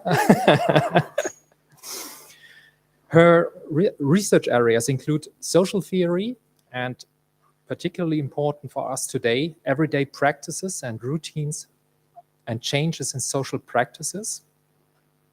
Consumption, energy, and sustainability is another area, and flexibility. Schoaf has repeatedly collaborated with researchers from fields of energy, engineering, environmental sciences, and she was, for example, a co-director of the Research Center on Dynamics of Energy, Mobility, and Demand. And this is well reflected in her publications like 2023, Connecting Practices, 2022, How Infrastructures and Practices Shape Each Other, or 2018, Infrastructures in Practice, The Dynamics of Demand in Networked Societies. And today, she will speak about infrastructures in practice. So the floor is. Thank you. So yes, these are the warning signs. Actually, I am a sociologist, have been all my life, and yes, I know something about science studies and active network theory, and I'm going to dip into the topic of infrastructures and practice theory. So some of you know about infrastructures and not about practice theory, and some it's the other way around. I'm also going to draw on the work in the Demand Center. So demand was the dynamics of energy, mobility, and demand. So it speaks directly to what some of you are working on. But really, to begin with, I'm interested in what you think and what I think about infrastructures and what are they. So this is going to be a bit hard because the sun's still coming in from the side. But here's some pictures, and I'll just run through them briefly. One is of a larder, which is a bit of a building with an opening to the outside in England, and it's where you used to keep food cool. One is it's an intersection of Broadway. It shows all the layers of traffic and water and electronics and so on. Next is a bit of pavement that has been used for parking on illegally. Next is air, what we're breathing now. Then a skeleton. Then a map of data flow around the world. Some traffic lights, electric car, vehicle charging. A picture actually from Heathrow, which prided itself a while ago on having more socket outlets to charge phones than any other airport in the world. A canal, and actually a horse-drawn canal boat, a Wi-Fi sign, and a pile of logs. So I'm going to ask you, which is the odd one out in terms of infrastructure? I mean, I'm asking you, so I want some answers. So which one would you say is not infrastructure? You've had enough time to think about it, so I'm just going to pick on someone. I'm going to pick on you to say what you think is the odd one out. Maybe air. Air. Because it's not like, if we think about infrastructure, it's also structure. I don't see so much structure in air. Okay, air. Let's try somebody else. I'll go for air. Sorry? Air again. One more, yeah? I'm going to be provocatively and say, well, the human, the skeleton. The human, the skeleton. Skeletons, yeah? Fuel wood as well. Sorry? Fuel wood. Fuel wood, yeah. Because it's chopped up and separate. Or something, it's not a net, well, Oh, blimey. This is all too complicated. The answer is that they all are, in my view. And so that was a joke. That was a fake exercise. But I think it raises some basic and really important questions about what are we talking about when we talk about infrastructure. And of course, this is a whole conference about infrastructure. So it's quite good to have that question to begin with. This is not just a conference about infrastructure, it's also about change. Dynamics implies change over time. And there's something about critical as well, which I won't even ask you about what that means. And then there's cities. Now, I'm just going to pause for a minute and say I have no idea why we're talking about cities and infrastructures together. Because for me, infrastructures connect.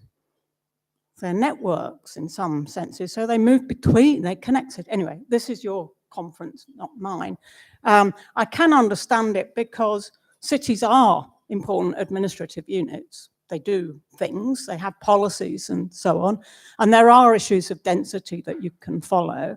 But I don't think cities, I'm a sociologist, remember, I don't think cities are necessarily relevant to understanding infrastructures, and in particular, not to understanding infrastructures and practices and networks beyond infrastructures and practices. So, okay, so then I read the program. You can see I'm having to think about what to say. And when I read the program, you've been going for 9 years, which is quite a long time by anybody's standards. And so the agenda that's sort of like not new, but coming now at the end of 9 years, has to do with movement and circulation. Well, that is obviously beyond cities as well as within them. Storage and immobility is really interesting topics, but not only tied to cities. And overlapping infrastructures, and this is also really, I think, really important and interesting, like the Broadway image that I showed you before. Temporalities and changing histories and patterns of demand, nothing to do with cities here. So I think these questions, and these are the interesting questions, and they imply something of a change of focus for me, and perhaps another conference, you know, maybe another 9 years, you never know. Because they suggest that the boundaries of cities and infrastructures and social practices, they have different sort of qualities. They don't necessarily overlap, one laid on top of the other. And I'm going to talk more about infrastructures and practices and everyday life and supply and demand, which has been stunningly missing from the talks this far. But I'm talking about them together. And I'm also going to say infrastructures, it's not just a matter of using technologies, but I'll come on to that. That's a bit of advance warning. Okay, so I'm going to take a step back now and actually go back to, you know, I was joking with you about what is an infrastructure, but many people have written very persuasively and clearly about what infrastructures are. So they wouldn't, I mean, they might still struggle with air or with the pile of fuel or even with the human skeleton. But here we have some definitions. 2009, Paul Edwards says, genuine infrastructures, which I like because that implies there are sort of false ones or something like that, are robust, reliable, widely accessible systems. So the move from an isolated system to a networked system is what makes for him, that's what makes an infrastructure an infrastructure. Therefore, you then get networked effects of economics and all sorts of other things with thousands of users, millions of users, billions of users.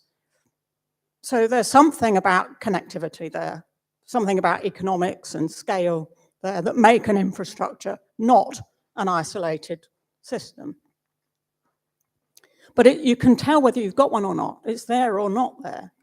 Well, Susan Lee Starr, writing even earlier on the ethnography of infrastructures, also takes a somewhat realist view. She says infrastructures are embedded, so you know whether they're there or not. They're transparent, they're variable in reach and scope. So it's a bit more of it's a more open definition than Paul Edwards. Linked to standards, build on existing, visible on breakdown, which is true. And she says they are related to conventions of practice. But she doesn't say what that means. So I'm going to carry on in that vein and say a bit more about what I think that means. So what are infrastructures? Now I'm saying in practice theory. So I'm being a sociologist and a social theorist. So it's not just practice as everything that everybody does, but it's a quite narrow band of theory. I'm going to do a really rapid introduction to theories of practice, just for those who've never heard of these ideas. So this is a really basic and simple introduction. But me, together with Mika Pantzer and Matt Watson, we said practices which exist across space and time that people join in, but they are not defined by human beings. Practices depend on the integration of materials, meanings, and competencies. That's what we said. So materials are there, infrastructures are there as part of practices. That's why you can't separate practices and users, because it's one and the same. And Ted Shatsky says, he's a philosopher, he's got a bit of a different take. He says practices, that go on, they transpire within material arrangements. So he puts the material arrangements outside practices, we put it inside practices. Bit of a difference, but it doesn't really make much difference. We use this red, yellow, and blue color scheme quite a lot. Okay, so what about materiality and practices then? Let's dig a bit deeper into that topic and see what there is to say, what I have to say actually, about materiality and social practices. So there's no shortage of ideas. There's a huge literature on material culture and everything, blah, blah, blah. And quite a lot on infrastructures too. But what does infrastructure mean for practice theory? That was my rather narrower question. So I think infrastructures are interesting to start with because they enable many practices at once. If you think of something like energy, it permits dozens of different practices. It connects to dozens of different practices, not one, it's not single purpose. Second, infrastructures consequently overlap, connect together, and relate to complexes and configurations of multiple practices at once, not one at a time. And then you get all sorts of interesting questions, some of which have been touched on in the conference, about the spatial and the temporal, and people have been picking off different bits of this agenda as we go along. But some of the bigger questions about how these complexes vary and how they stay the same. And these are good general propositions, but to really go further, I need to tell you and think a bit more about how am I really thinking about infrastructures? Because the two definitions that I gave you earlier, and I sort of forced you into making when I showed the slide, were realist definitions. They were saying this, and this condition define infrastructure. If it meets these conditions, then it's an infrastructure. I'm going to depart from that. I'm going to take a step away from that. I'm going to say that things have an infrastructural role depending on the practices to which they connect. So the same thing, the same object, the same system, the same network in your terms, could be an infrastructure depending on how it connects to practices, or it could be in the background. I mean, well, that's what I'm saying infrastructure is. Or you could, if you're building an electrical network and you're dealing with a transformer, that's an object, that's part of your practice. You're turning the dials and screws and, interacting with it directly. If you're producing electricity, what's electricity? It's a resource. It's something that flows through these systems. It's not the infrastructure itself. Okay, so I came up with this little scheme which tried to sort out the difference between devices, resources, and infrastructures, not in an absolute way, but as they have different roles in different practices. So here's some examples of how that works. So electricity is a resource simultaneously in preparing a meal and in office work. A freezer is a device that uses electricity and figures in preparing a meal for sure. A house is an infrastructure because it's probably got the freezer in it and so on. It's in the background of doing all the things that happen in a house. You're just going to have to bear with me for a bit while I work through the implications of these ideas, which is to say that infrastructure is not a topic in its own right. It depends on the practices to which it connects. I'm just going to bash on. So my conclusion from that is that there is no fixed list of things that count as an infrastructure. It's a relational concept. It's what's in the background of practices. And that this approach, I would say, is quite useful in thinking, in this case, about energy demanding practices, but it could be water demanding practices or all sorts of others. So I'm going to talk about frozen food, which is interesting. Nobody else has talked about food this far. These are peas, by the way. They're rather abstract peas, but they're connected by different routes, by different ways of getting the pea to the plate, different systems of provision. Some people talk about it. And then I'm going to show you a freezer, which is also not a very exciting, well, actually it becomes exciting when you think about it. On the face of it, it's not such an exciting object. It's figuring in this case as the device in a network of resources and infrastructures. So it takes electricity, it's part of a cold chain, which is in the background of eating. That's another infrastructure of food provision, the cold chain. Supermarkets are part of that, but you can also get food and put it in the freezer from your garden. You don't have to go to a supermarket, in which case it's part of a different system of provision. Obviously, you open the door and it's part of shopping and cooking and eating and so on. But what's intriguing is that how does it figure in everyday life? It can figure as a device with which to resist novel products or consumer foods, or it can be used to access them, both of them, but it can be part of different networks and systems. So as part of the demand center, we had like loads of projects and lots of money and lots of people. And one of them was a study of Hanoi and actually Bangkok. And the researchers went and asked people to open the fridge door to find out what was inside. So what they found were some different kinds of things. And they found that because the need for frozen space is growing rapidly in those countries. So what is going on was the question. What is inside these freezers? They take a massive amount of energy. They're on all the time. They're increasingly large. So they are part of, as I said, the infrastructures, in my sense, that they're part of are quite complicated and quite varied. So this is just the representation of the same diagram. But if you do open a fridge door and talk to people about what was in it, then you find that actually quite often it was a mixture of different systems of provision. It was about convenience food and dairy products and these kinds of things that need to be kept cool. But it was also about deliveries from family in the countryside. It was part of apparently compete. You know, if you were just studying food, you wouldn't see these interconnections, probably. You would be complaining about the rise of convenience food in countries that didn't have it, but they're actually coexisting. So, but for now, the question is, are there different infrastructural relations being threaded through this one boring object? I would say, and this is a bit of a summary again, configurations and systems, it's through those that energy demand, the need for energy is made. And we'll come on to the provision of energy, but let's start with demand. It has never always existed as it is today. It's changing all the time, and it's partly changing because of systems of provision, like the existence of the freezer. So I think we have to think about systems of provision, which includes demand, includes consumption. This is not separate from infrastructures. It makes sense, these ideas make sense of multiple arrangements, rural, urban, Western, Eastern, and so on.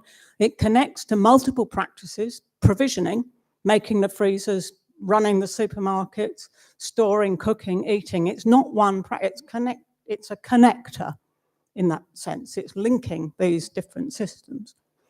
So that's basically the first part of the talk, which I hope has rattled the bars a bit and made you think about demand, made you think a little bit about overlapping and connecting systems and taking a relative, not an absolute view of infrastructures. Well, the next thing I want to raise is some questions about time and timing, partly because I just really love this picture. So this is for the modelers in the room, this is a model. It's a model of energy demand in Manchester in the 1950s. And it's a model that's made of separate sheets of paper. So each card represents a day, and somebody has carefully clipped out the shape to represent the amount of energy that's used. So to explain, you can, it's over a year, so you can see winter. Winter is a big bulge, and then it dips a bit in summer, and then you get the next winter. What you can't see so well is lunchtime, but it's there. It is, in the 50s, it's quite a big dip in the day. And this is, they've got it in the museum in Manchester. It's an absolutely lovely thing. And of course, if they did it today, it would be a different shape, wouldn't it? You know that, really. So what's going on with the infrastructures and systems of provision and consumption that this is now beautiful but out of date? So what we've got here is some dynamic of infrastructure practice relations together, not separately, and some kind of thing about creeping change. Nobody can put their finger on it. You couldn't say it's the fridge or where's lunchtime gone. You know, how it works out is quite complicated. Now, some of that complication can be very spectacularly revealed. And that happens when the power goes off. And actually, Lancaster's a great place to be because the power went off for 5 days in 2015. It's the longest non-wartime power cut in most parts of Europe, certainly in Britain. And suddenly, as it were, a lot of connections were revealed that nobody knew were there. So the mobile phone system has 3 hours power backup, not 5 days. So the mobile phone system collapsed very, very quickly. Water went off where it was pumped. So suddenly some places had it and some didn't in a way that nobody really knew before. Garage doors, electronic, automatic opening, had trapped inside them little power stations called cars, but they were trapped. They couldn't get out, they couldn't be used. All sorts of the university, the doors defaulted to open because they have an automatic locking system, and when the power goes off, they default to open. Gas central heating, useless, needed electricity to power it, to manage the timing and the control. Computers went off, traffic lights went off, cash machines went off, petrol pumps went off.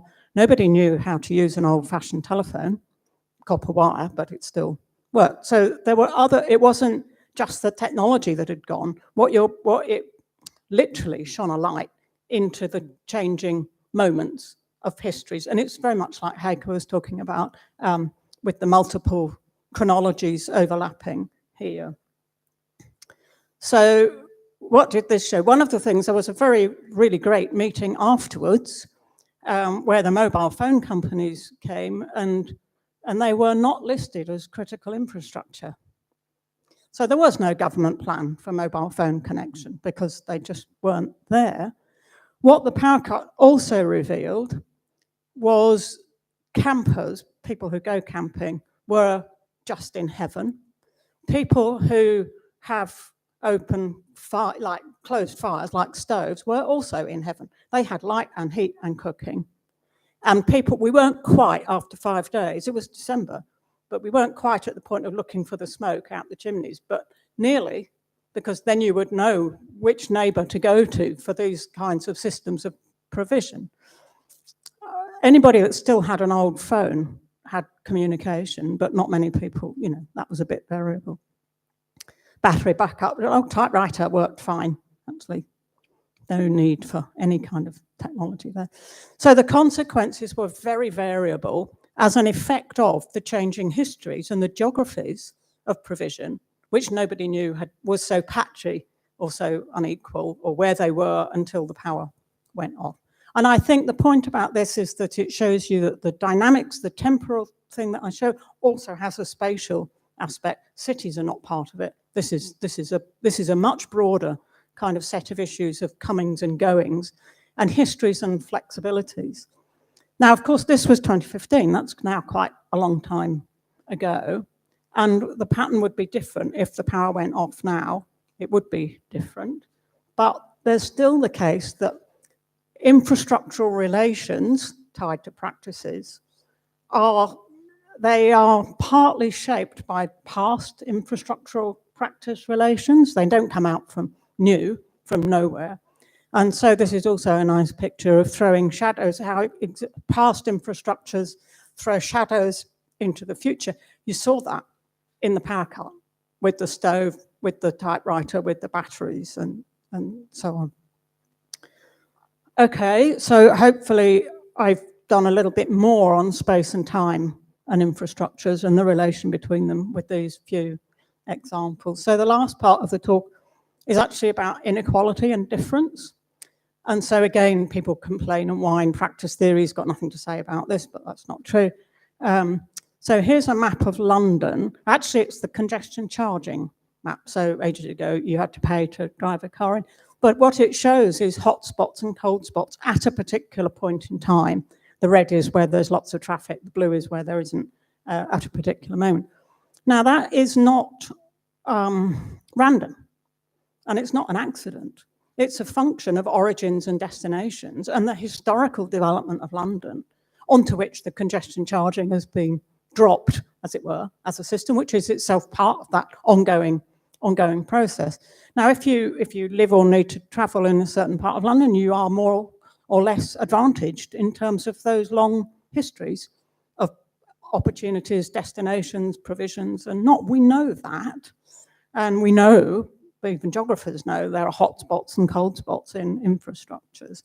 But what they haven't really put the pieces together to say, what does that mean? What do the material arrangements of everyday life mean for inequalities of everyday life? Because that's where we go.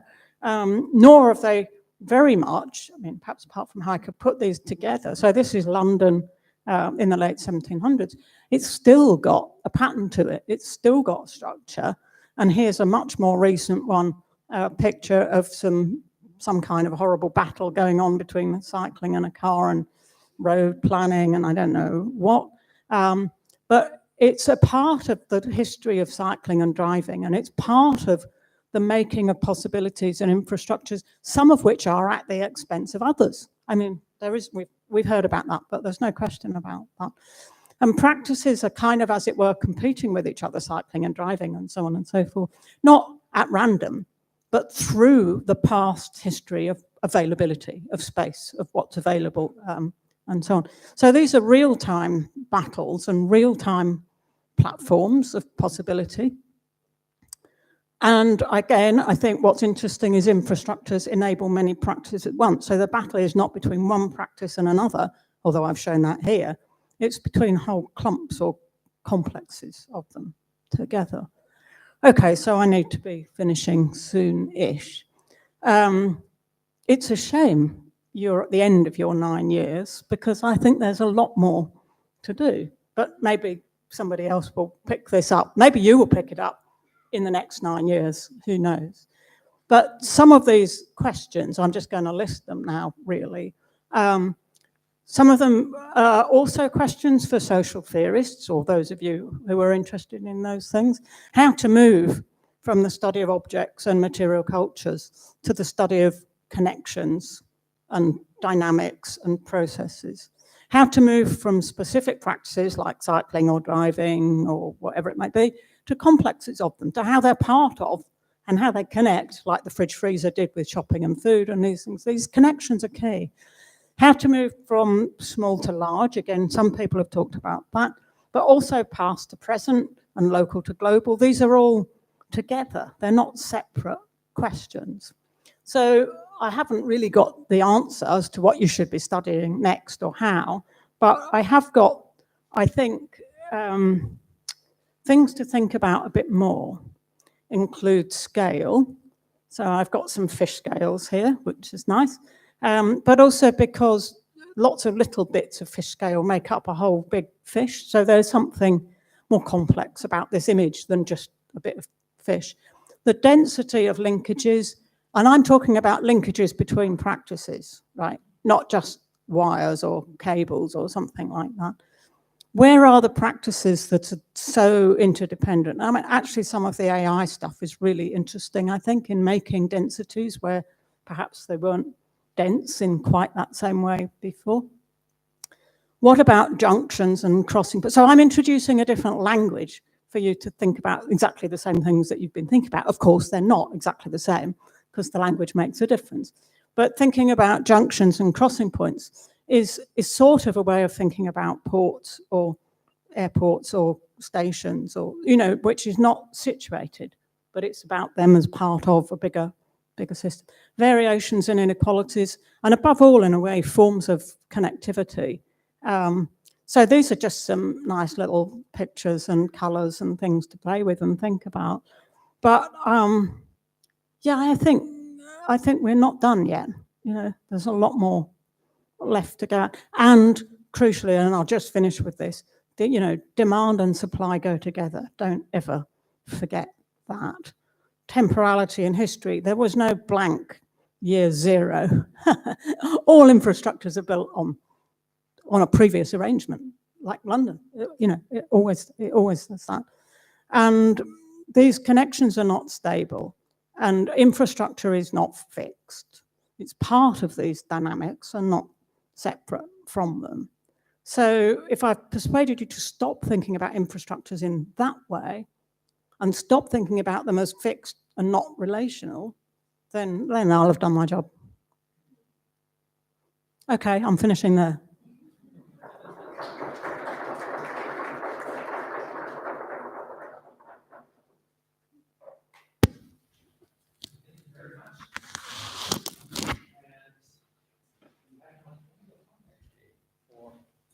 Questions. Are there some first questions?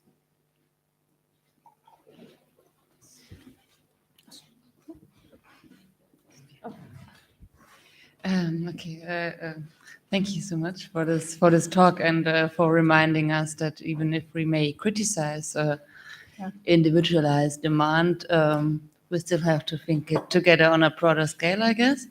But I would wonder what kind of methodological consequences you would suggest from these considerations. I mean, when I listened to you, I had to think of, okay, when we start like our multi-sided ethnography kind of things, like Marcus suggested, so how to stop, but then you are a sociologist, and then that means my understanding that you think about a society, right? I mean, how a society functions. How can we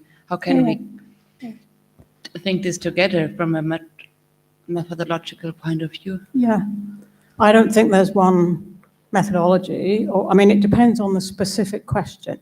What I've done is tip up the toy box of questions, and there's loads of them scattered all over the floor, and which toy you pick up, your methodology will connect to what exactly is the question that you're framing and answering, which might sound like a get-out, but I'm not going to advocate for multi-sided ethnography, or I'm not going to say that sociology studies society, you know, but I mean, I do have there's some no-go areas, on the other hand. So I think like some of the modeling necessarily works with a fixed definition of infrastructures. Let's have an argument with the modelers. But I mean, you can't do that and take a relational view of infrastructure. These are not possible. Some of the work talks about user behavior. That's out of the question as well, because we haven't got individual users. We've got practices that have lives of their own that extend beyond individual people. So you do have some different questions, but I mean, you can do quantitative, you can probably model, you know, in that sense, but not in the normal way. You can do ethnography, you know, it depends which toy you've picked up, which question are you interested in. So I don't think there's one answer, but I also don't think that's a cop-out.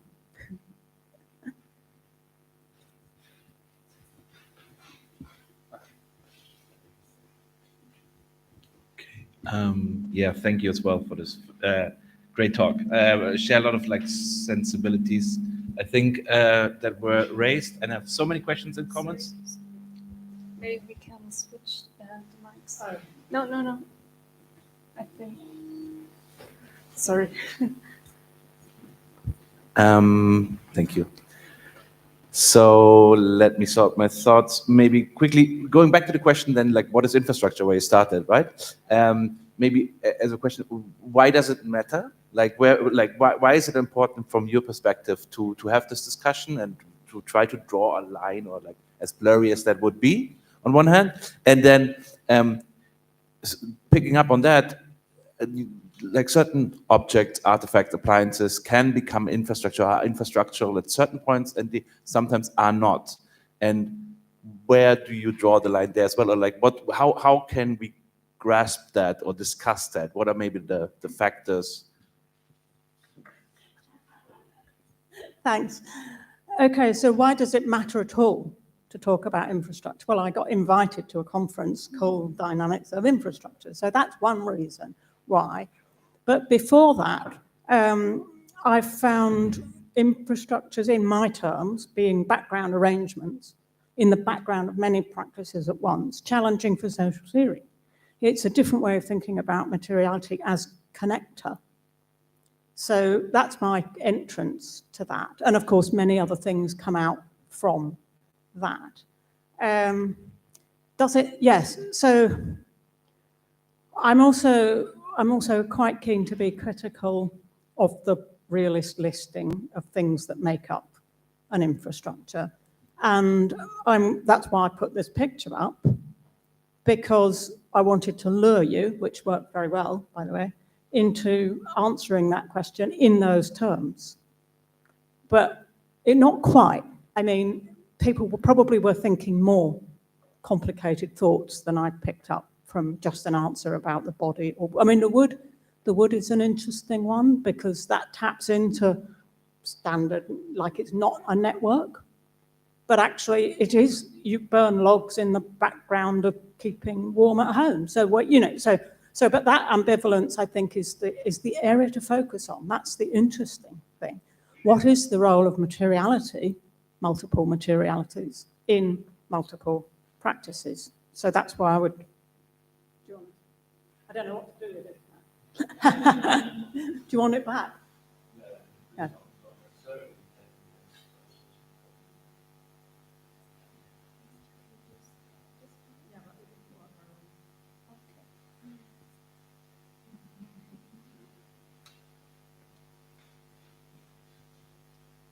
Yeah, thanks a lot. And yeah, thanks for your talk. I'm going to try a question, but I'm not sure if it's too big or anything, but you can see.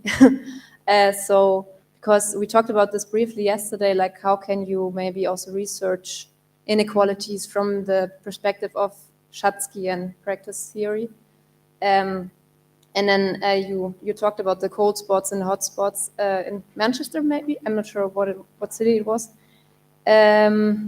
And I'm just wondering, like, how would you go about this to research infrastructural inequality, like how these inequalities are maybe reproduced and how they could also maybe be overcome from the perspective of this kind of practice theory? Thank you. It's good. I get to walk around a bit.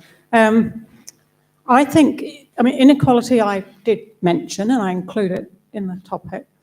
I think it's important and interesting, and it's a bit like infrastructure, providing you think about it in a very different way to how it's normally thought about. So I showed you a map of central London and hotspots and cold spots, and I said, this is an artifact, not a power play by some organization or interest, but a long accumulation of many, many centuries of layering on top of layering. Some layering makes other layering possible and not others, and all these kinds of things. Well, now I think what we call inequalities are the emergent outcomes of that sort of process of very different, very unequal layering. So you end up in one place, and that's a completely different set of possibilities to being in another place. Let's call that power. Let's call that inequality. What's wrong with that? Because that's a way of escaping individualist kind of takes on agency. And it's a way of escaping policies have effect. Well, I really like the work, I'm sure you know it as well, Thomas Hughes' work on Edison. So Edison is a classic famous figure who built the electricity network, only he didn't. You know, that shows his point. He could only do that because of a coexisting network that he pulled, you know, I'm not saying he didn't do anything, he did, but he was only able to act because of those existing distributed possibilities. Well, that's the same with London, and that's the same with inequalities in all kinds of other, same with water access. So I think Graham and Marvin write about hotspots and cold spots, and you all read infrastructure studies and stuff, so you know that kind of thing. But they don't say how they came to be. They're just there. Well, they aren't just there because, you know, they are part of the dynamic that's going on. So in that sense, thinking about infrastructures is also, and in the same move, thinking about difference and inequality, of course, because you're dealing with systems that enable some practices that are highly valued or not highly valued, or ways of life or something like that. So it seems to be that actually, in a way, I mean, there's a lot of history of academic work here that gets in the way of thinking about these things together. And like I said, methodologically, I think what's important is that it changes the questions, not the technique that you use to investigate them. Is that a reply? Yeah. Okay, here's another question. Maybe we can use it. Yeah, you can use that. Yeah, thank you. I'll pick up your provocation to the urbanists, if I may. Please do. In good humour. I'm a little bit, given what you've just said, and the other very profound kind of synthesizing challenges that you've presented, I'm a bit puzzled about your apparent antipathy towards the idea of the city in all this conversation. Okay. Partly because of all that you've just said. The kind of counter pole of proposition would be cities are arguably the most long-lived and persistent expression of materiality in human civilization than any other artifact or phenomena. And it's exactly true that the congestion, those red lines, the hotspots on congestion in London, derive from the way people made decisions and decided to build a road many years ago, many centuries ago. I might have mentioned in my talk the other day, we once did a gravity model of cities in Europe and in China that showed they're very, very closely connected to the network connectivity in the Roman times and some of the early Chinese imperial times. Things, you know, practices emerge around resources and material links, rivers. Oh, no, they don't. Carry on, yeah. Oh, okay, well, okay. Roads exist. Roads are inherited from generations gone by, and people adapt their practices to those roads. And cities are the kind of nexus, the most dense nexus of those material, behavioral, interactive phenomena that we could possibly imagine.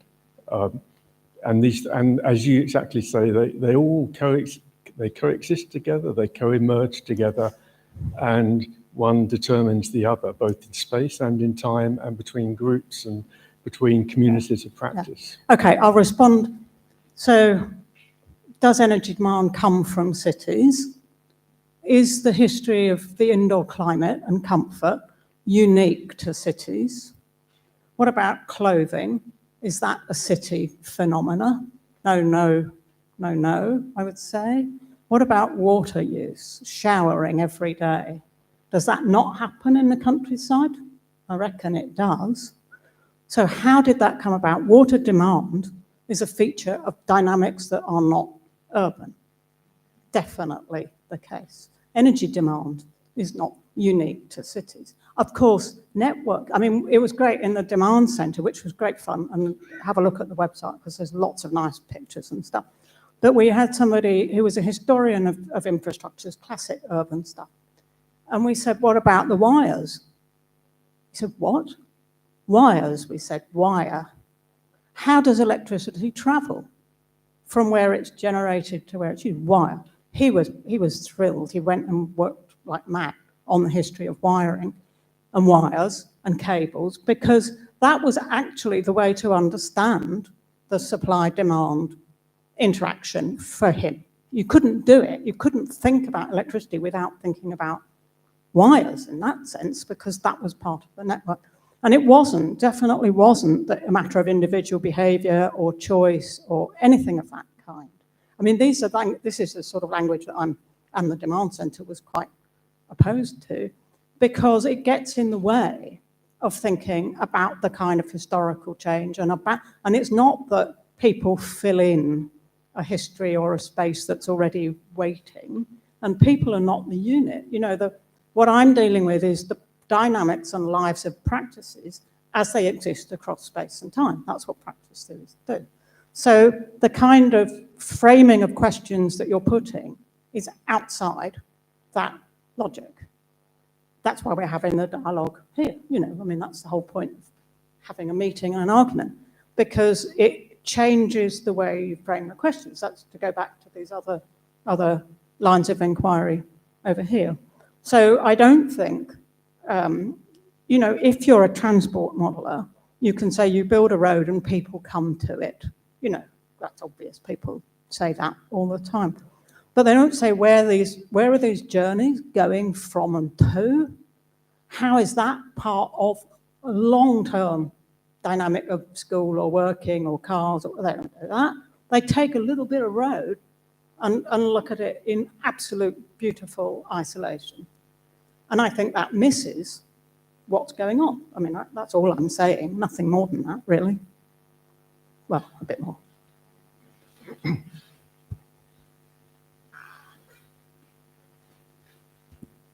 Thank you, Elizabeth, for the presentation.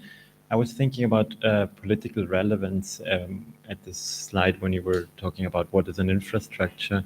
It's more like a comment. I would like to hear your thoughts on this, because I was thinking about my own work, and then I'm always trying to identify by looking at infrastructure what is actually the political relevance of the phenomena I look at, and I'm trying to also maybe limitate. I'm also working with relational thinking of infrastructures, and then I try to also stop at some point and say, okay, this is the political relevance of this now. But then on the other hand, like sometimes you don't know at first what is politically relevant. So and this relational thinking can be a very good, give you a lot of sensitivity to look for things that might be politically relevant, but at first don't look at something like that. So I don't know, how do you work with that? I mean, I have to work with a much broader definition of politics and politically relevant. So again, in the demand center, just to give you one little example, we said, where is demand made? Which government departments are part of making demand? And it certainly wasn't the energy department. It's the health department, it's the education department, it's lots and lots of other departments that configure society in a way that draws energy through the system. And then the energy department has to sort of cope with the consequences and build infrastructures in the classic sense that meet demand, which actually was made partly by other government departments. That's how it goes. So I think it's fine. And I think you can, so then but in a way the sharper questions are about, well, what if you were a politician then? What do you do with any of this? And in particular, what do you do with a relational kind of thinking? Because that just apparently scrambles all possibility for deliberate intervention. And to some extent, I think that's right. That requires humility on the part of policy to realize, like Edison, they're only a little tiny we might think they're important, but, you know, they're only a bit of the system. And they intervene only and ever in a system that's already got a life of its own. So their room for maneuver is actually quite probably much more constrained than is generally thought about. But that doesn't mean that you shouldn't, I mean, Ari Rep was written about this, like you shouldn't have the illusion of agency. I mean, why not? What else can you do? You know, they can only intervene in a thoughtful and intelligent way, and they're part of the system. They're not outside it. So I think the problem with thinking about politics is as if there's the world here, and then there's some political levers here, and if you pulled the lever here, something would happen over. No, I mean, they are, you know, they're more connected than that, which in a way, most thoughtful politicians and policymakers realize. I mean, they're not, it's not rocket science and they're not daft. But I think that's where politics belongs in this scheme. So, I mean, yeah.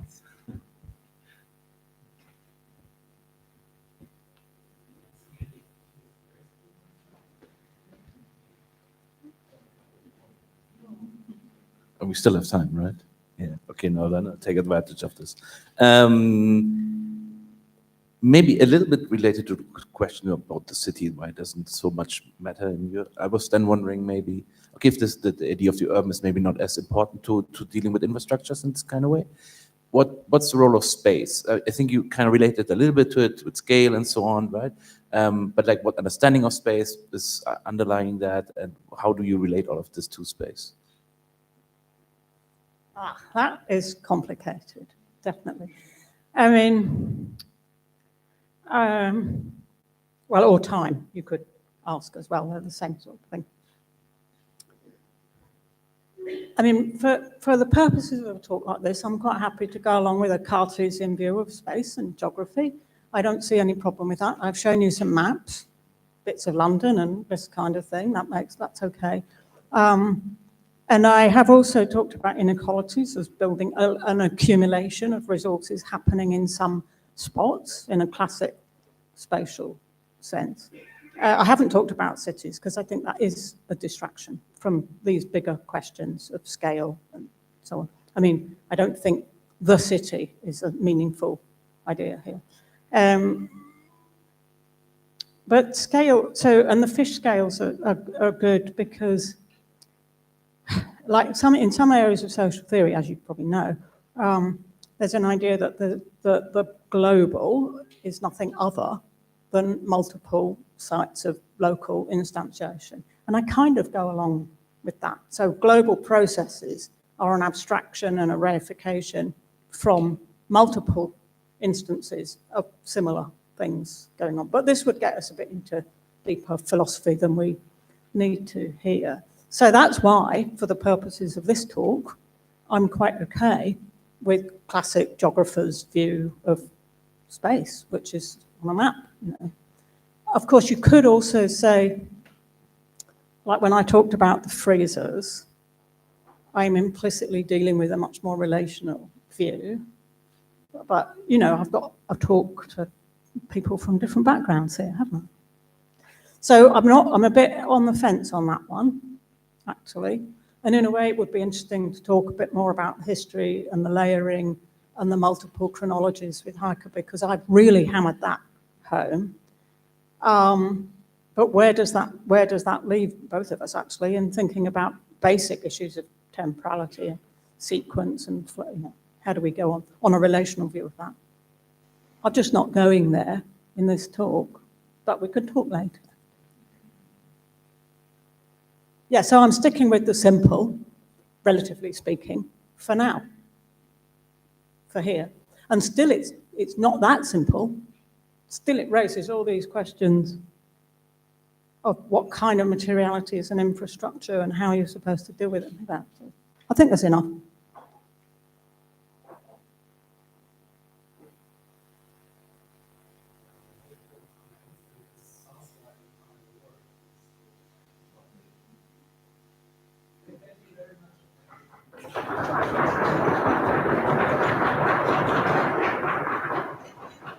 Now we have a coffee break.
Good afternoon to all of you.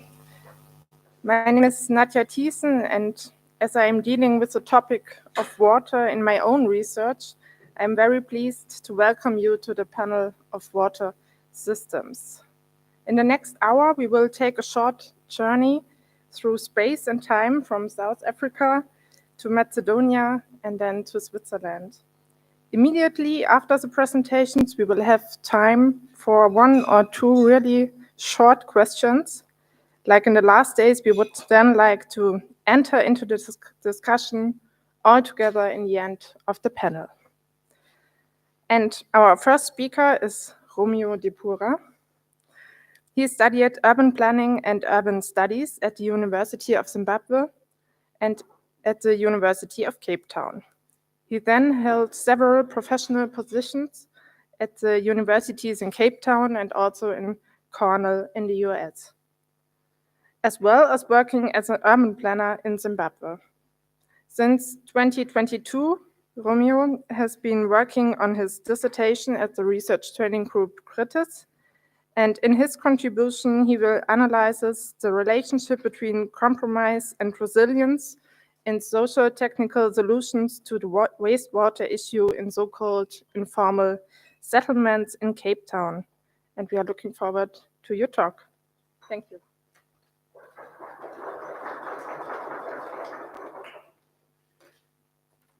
Okay, thank you, Nadia, for such a warm introduction. And good afternoon to you all. My name is Romeo Dipura, and I am a PhD candidate in the research training group KRITIS, and I'm also a member of the 3rd cohort. And it's a privilege for me to be sharing my research with you, and I'm looking forward to it.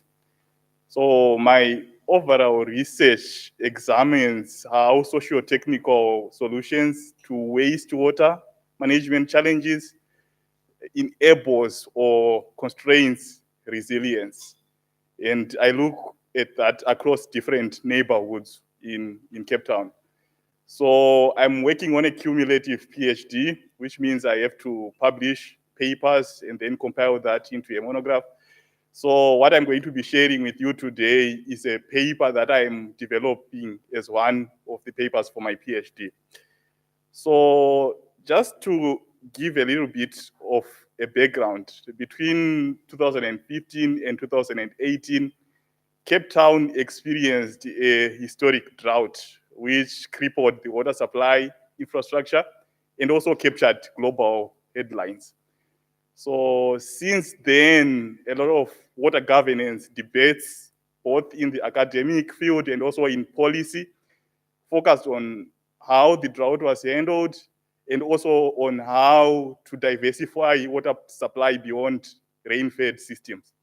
So most of the debates on resilience in water governance were focusing on water supply, and there's not been a lot of attention on wastewater infrastructure.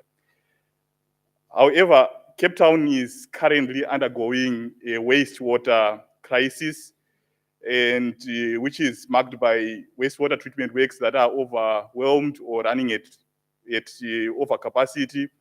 And this is partly because the infrastructure is aging, and there hasn't been a lot of investment in repair and maintenance and also investments in new infrastructure. And this has also been coupled by the processes of rapid urbanization, which overwhelm existing infrastructure. And then on top of that, there is also an electricity crisis, which is on a national scale, which is also crippling the operation of wastewater treatment plants, particularly pump stations. On top of that, Cape Town grapples with the historical inequalities, which manifests partially through like splintered provision of sanitation and wastewater services. And the impact of the continued failure of wastewater treatment works has been ecological risks when sewage spill and they get into surface water bodies, which also poses a lot of public health risks. So to address these challenges, sort of neighborhood level solutions that have been undertaken include temporary sanitation solutions in underserviced informal settlements, as well as the operation of on-site treatment plants in areas where municipal treatment plants are running at overcapacity. And then in other areas, some actors have undertaken decentralized wastewater reuse to address both the challenge of sewage, but also to address the challenge of water scarcity in an integrated way.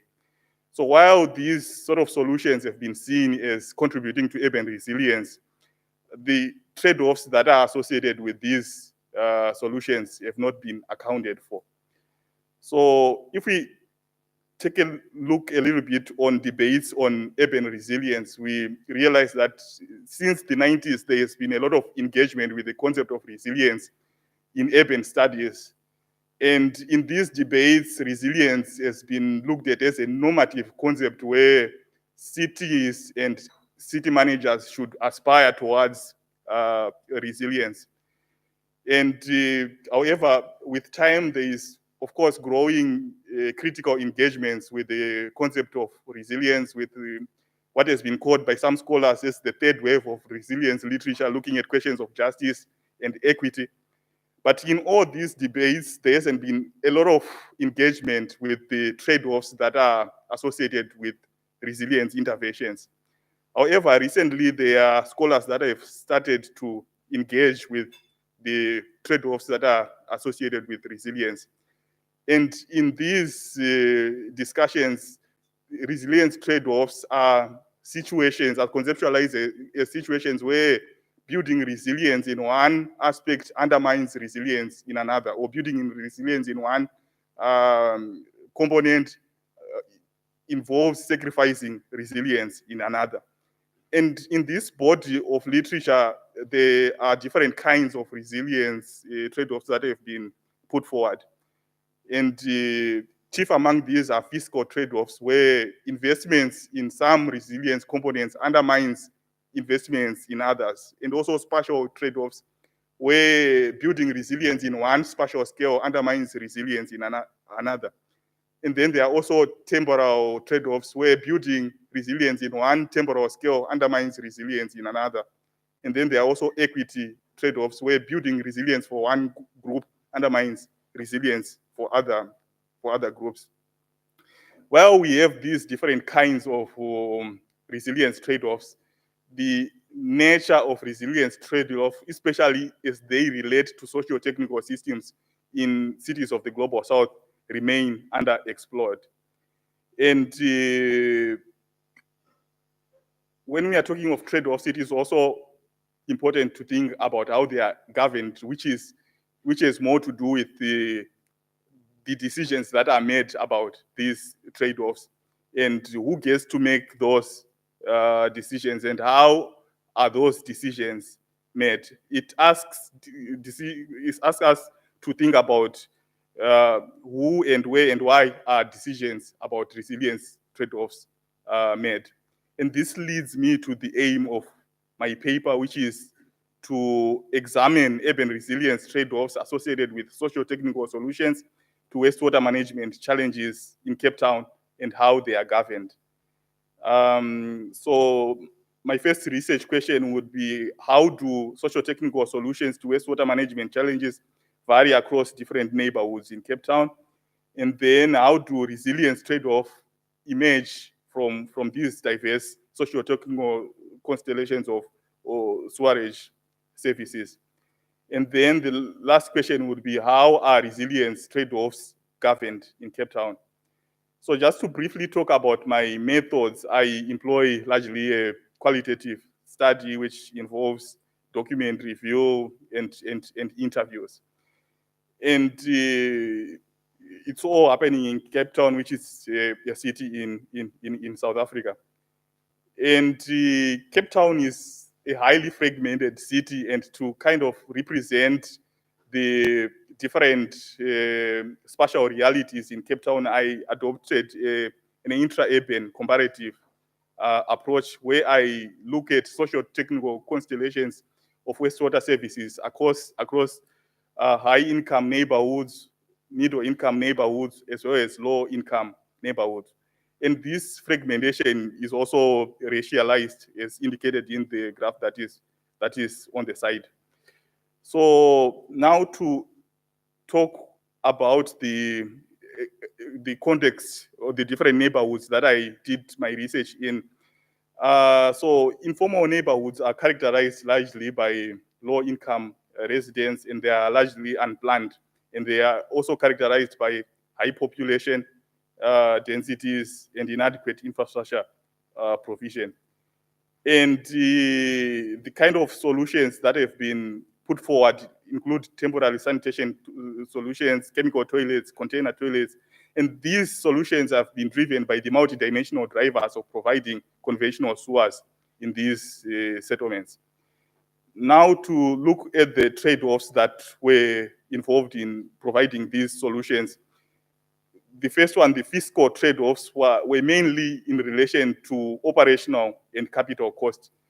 So while conventional sewers require a lot of capital investments, they have low operational costs, of which these temporary sanitation solutions have higher operational costs because they have to be maintained, they have to be drained, and those kind of things. But the municipality prioritized capital cost over operational costs and ended up providing these temporary sanitation solutions instead of conventional sewers. And then in terms of spatial trade-offs, in locating these temporary sanitation solutions, there was a dilemma whether to locate them close to people or close to road access where they can be easily maintained and serviced. And there was prioritization of proximity to road access over proximity of people to the toilets, which is of course also associated with violence, with women having to walk long distances in the night to go to the toilet. In terms of the temporal trade-offs, these are sort of temporary solutions that do not address long-term vulnerability. They end up becoming permanent, causing a lot of environmental and public health risks. And then in terms of the equity trade-offs associated with these solutions, they enhance the fragmentation of service delivery in Cape Town to rush quickly to middle-income neighborhoods, which also have a unique urban context, but facing also challenges of leaking sewers, aging infrastructure, and so forth.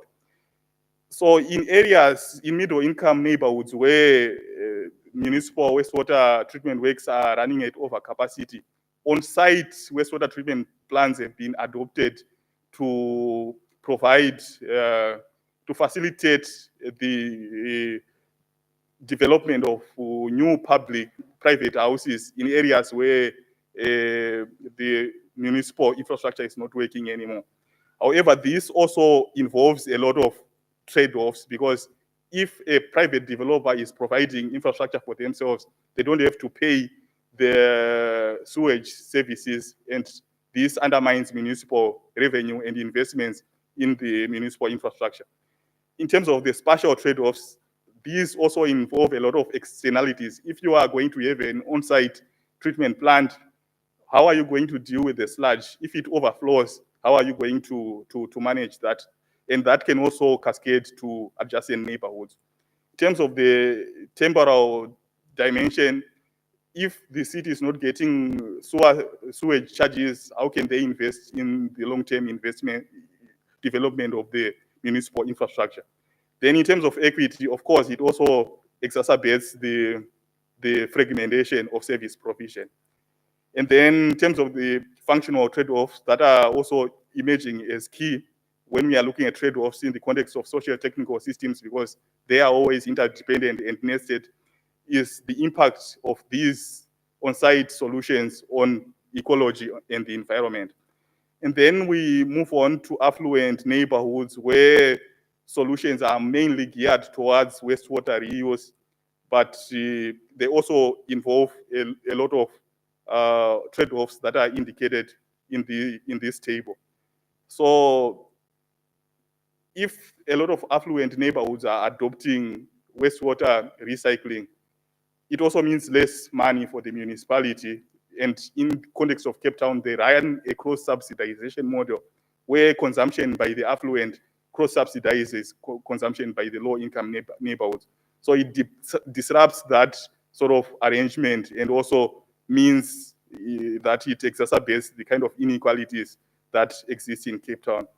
And then the spatial trade-offs are also similar to those we noticed in the middle-income neighborhoods. So now to the question of how these trade-offs are being governed in the context of Cape Town. So our study is sort of revealing 3 ways in which they are governed: hierarchical, networked, and insurgent governance practices. So the fiscal trade-offs are mainly managed by the municipality, which makes decisions about those trade-offs and where investments are supposed to go. And then the spatial and equity, they also involve a networked form of governance where the city, through its processes, invites people to object against these different developments. And then there are also bottom-up processes through which the people can informally protest against these trade-offs. So just to summarize the takeaway points from this paper that I'm developing and the preliminary findings so far. So the first key point is that socio-technical solutions involve spatial, temporal, functional, and social equity trade-offs. And the nature of these trade-offs vary across neighborhoods, shaped by uneven place-based dynamics. So beyond normative accounts of resilience, our study shows that resilience building involves contested processes of making decisions about who wins and who loses, and about trade-offs and that characterizes resilience. And then the second point is that resilience trade-offs in Cape Town are governed through hierarchical, network, and insurgent governance processes, depending on the nature of the trade-off. And then, which also sheds light into how resilience is governed, which is still a gap in academic debates.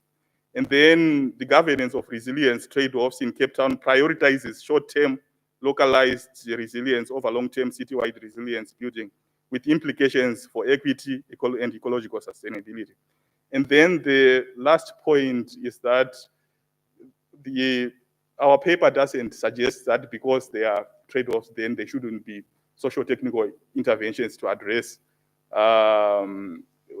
wastewater management challenges, but rather that we need frameworks to anticipate those kind of trade-offs and being able to account for them through coordination and collaboration. Thank you. I look forward to your feedback.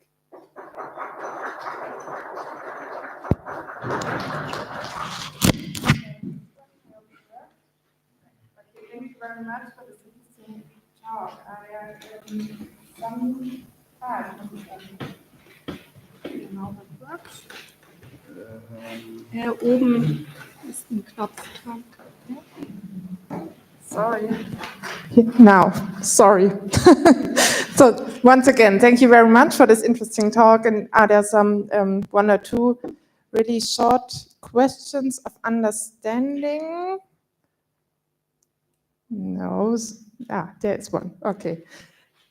Thanks, Madeleine. Just a quick one. You had a table showing 3 modes of government: hierarchical, network, and insurgent. You could bottom up.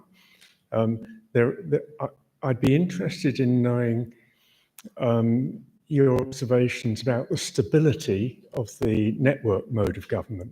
There's a line of thought that says, although network governance might be construed of as being a 3rd mode of governance, once resources of value start flowing through the networks, over time, they evolve either to hierarchical or to insurgent bottom-up market. So network governance in that sense is unstable. Do you have any insight, any evidence of that from your observations? Okay, maybe I could start by saying that would require me to observe how the governance process changes over time, of which currently I didn't have the opportunity to do that. In my current research and my current data is showing how residents and citizens use invited spaces of participation to air out their concerns about the possible trade-offs that socio-technical solutions might imply. So a short response to that would be, I would need more time to observe the changes in governance over time. Answer. Thanks. So I think you can take a seat, and then afterwards we can have the discussion all together.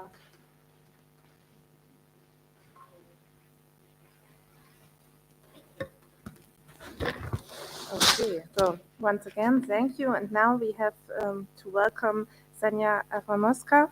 She studied architecture at the Kirill and Methodios University in Skopje, and she then worked there as a teaching assistant, and she also received the DAAD research grant that enabled her to conduct research at the TU in Berlin. She has been doing her doctorate at the TU Darmstadt since 2021, and using the example of the banks of the Vanda River, Sanja discusses the impact of reconstruction plans after the earthquake in 1965, and we already heard about this event in the morning from Tanya. So we look forward to your talk. Thank you. Thank you.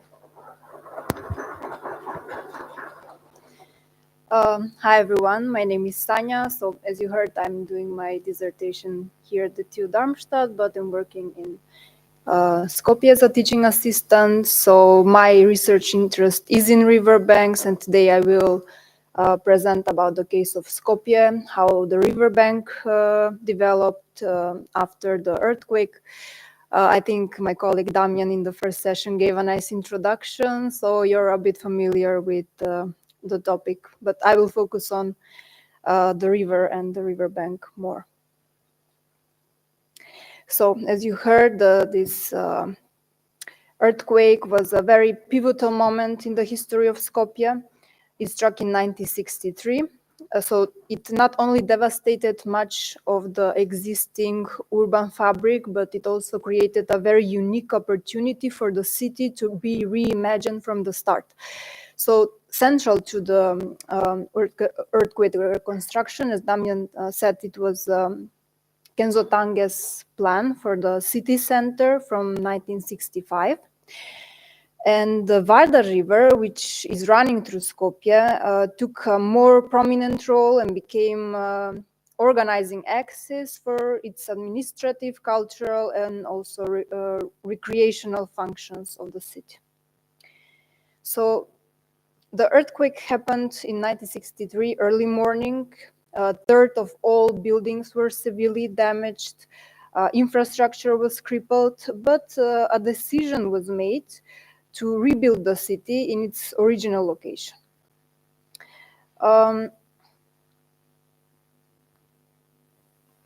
Sorry. Yes, convenience and also existing infrastructure played a key role in making this decision. And in addition, the industrial infrastructure was already there. It was undamaged. So this also was one of the reasons why the city was decided to be rebuilt on the same location. Also, the symbolic meaning was there. So what happened before the earthquake, 1 year before the earthquake, were floods, another major disaster in 1962, which exposed the city's vulnerability to extreme weather, to fluvial floods as well. And it exposed its inadequate flood infrastructure. So it even made the ground below Skopje more prone to earthquake. It amplified the results from the earthquake. So this map actually shows the Skopje seismic susceptibility to zones. So the high-risk areas are concentrated along the Vardar River Valley.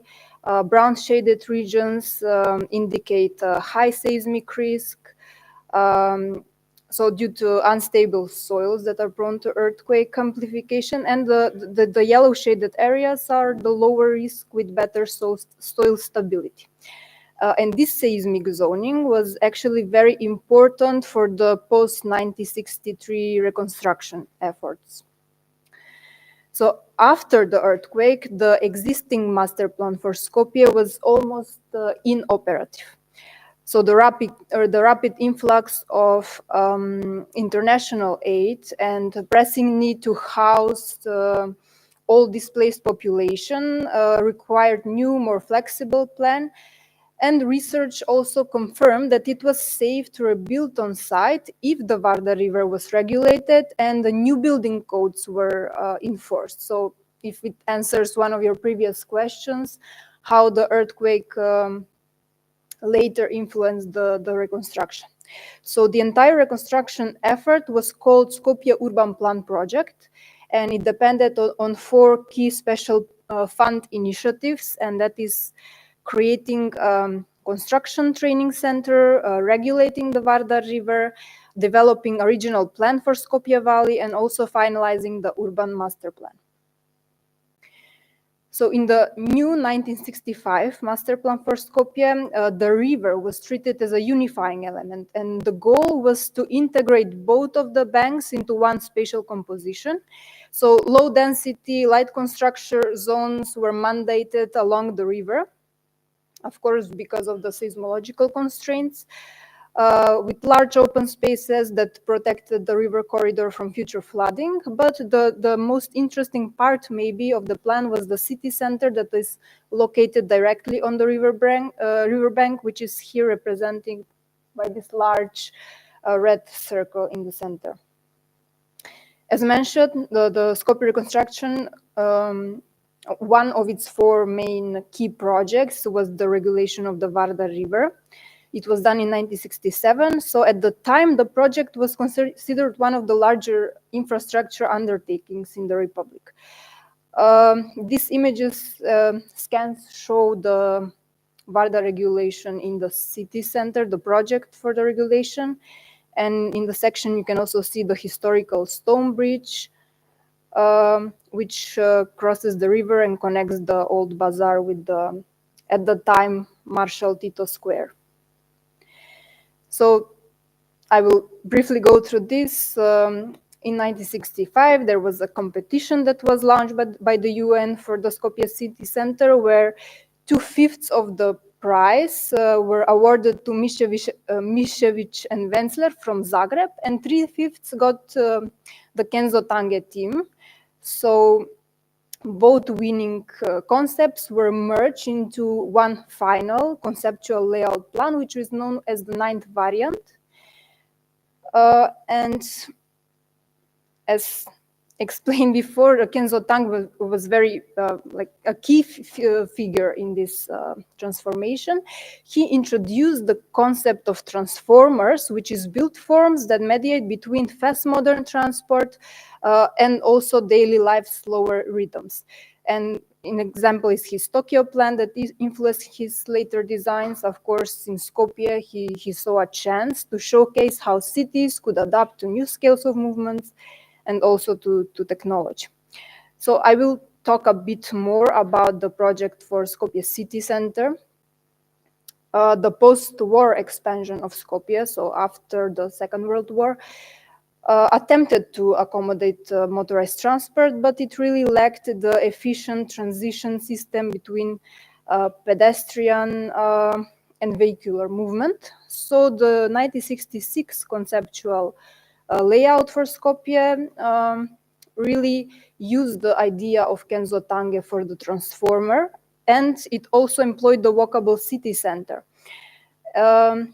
As said, transform is this major node that mediates between different scales and speeds of movement, and it converts the high volume, high speed transit like cars and trains into human human scale environment for walking and also for everyday activities. So Skopje's pre-earthquake state was not very well, could not very well connect these two modes of transport and movement. So these were the two important axes of the city center, the north-south and the east-west axis. So the north-south axis actually centered, begin from the old bazaar and went through Stonebridge, Marshal Tito Square, and it was a pedestrian axis. And the new one, the east-west axis, was introduced by Tange, and it intersected this the north-south axis in the Marshal Tito Square. Here, the Varda River was envisioned as a backbone of this new east-west pedestrian axis, and the major institutions were all strategically placed along its banks. So here we can see that the river becomes really this unifier. It's not a divider. So social, political institutions, cultural, educational facilities are all located on the left bank, so on the north, and the right bank housed civic administration, commerce, shopping, and entertainment.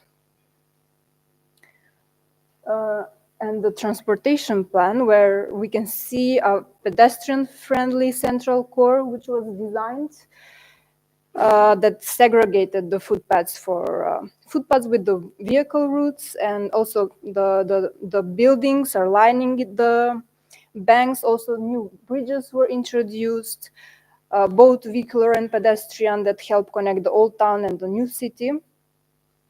So also by clustering parking, bus terminals away from the main pedestrian corridors, the plan reduces the congestion at the city center and encourages walking. And with the solid red, we can see the walking deck, which connected the transport center or the city gate, and also continues to the other bank. So under the consultant's recommendation, the winners, including Kenzo Tange, were to build the most important buildings, to design the most important buildings of the reconstruction. So Kenzo Tange and his team were entrusted with Skopje's most complex element, and that was the Eastern Expressway interchange, and also its nearby developments. And this zone required multi-level traffic segregation. So they advised raising the railway to 8.5 meters above the ground. It depended, in order to prevent barriers for the city to grow eastwards. So the team placed the station facilities and the city's second main post office beneath the platforms. The external bus station was also planned there, and the pedestrian deck, which we can see on the model, connected the gate with the Republic Square, which goes in the both banks of the river, connected with a bridge that was lined with shops.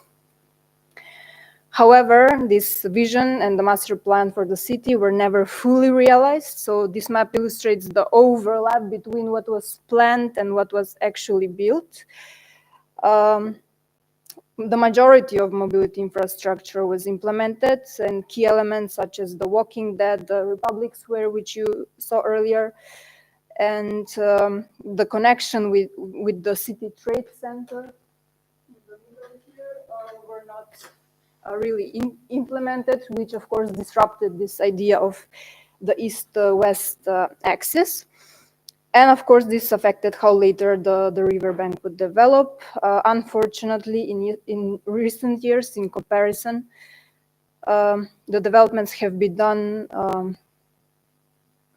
totally neglecting this idea. This is the last project from last decade, known as Skopje 2014, which was done on the same riverbank, which focused on monumentality, and it departed from this infrastructure-oriented vision. The Vardar now became more now has features that are more symbolic, contains more structures, buildings with dramatic facades, and it really reflects the city's turn towards spectacle and heritage branding.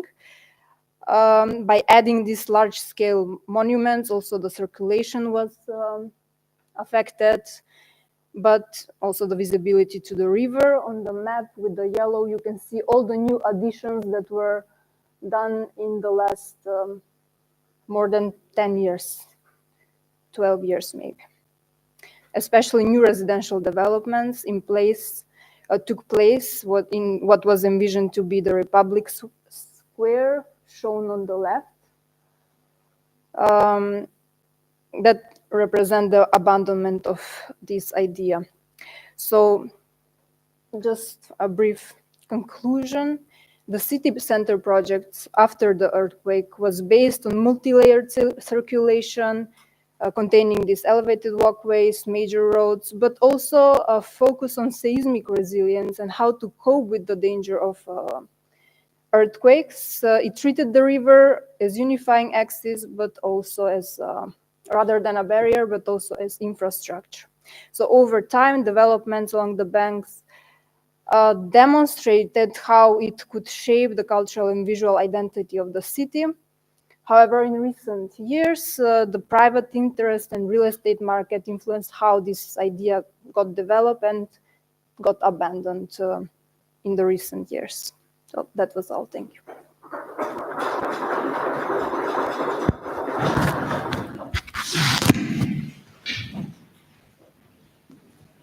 Yes, thank you very much also for perfect timekeeping. This is impressive. So we have once again time for one or two quick questions. Okay, I can see one behind and one in the front. Do you have any sense with all of the changes to the city and kind of the changes to mobility and circulation patterns, how citizens reacted to such a dramatic realignment of what their mobility would have been in the city? I have the impression that the citizens didn't even react on the consequences of the mobility. What they focused more was the city image. So I think that would be a nice topic to research, maybe, if they change their circulation practice. Much of the area that I showed here, it's still pedestrian, but however, the public spaces got occupied, and it probably changed somehow the circulation around the city center. But I wouldn't know the reactions to that. That would be a topic to research for sure. Great, thanks. Yeah, it was more or less the same question. It's remarkable, this much space for pedestrians, but did they really, did these spaces attract people? But you answered the question, but has there been in advance, when the plans were conceived, had there been a demand, an articulated demand from the population that they would like to have more space for pedestrians, for example? You're talking about the newest redevelopments? Or the 1960s plans? And if there were demands for more? No, I think that the city was wiped out. So this was totally new reconstruction. I don't think that even after before the earthquake, this was used as the square, the main square was actually not pedestrian. So I think they gained even more pedestrian area there. So I guess it was a good change for them, but I don't know actually what were their, if they demanded more pedestrian space, since there was a lot of space, this pedestrian area. Okay, once again, thank you very much for this interesting talk and a nice topic. Yeah, applause for you. Thanks again. And yeah, I'm a little bit under time pressure. So for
Okay, once again, hello.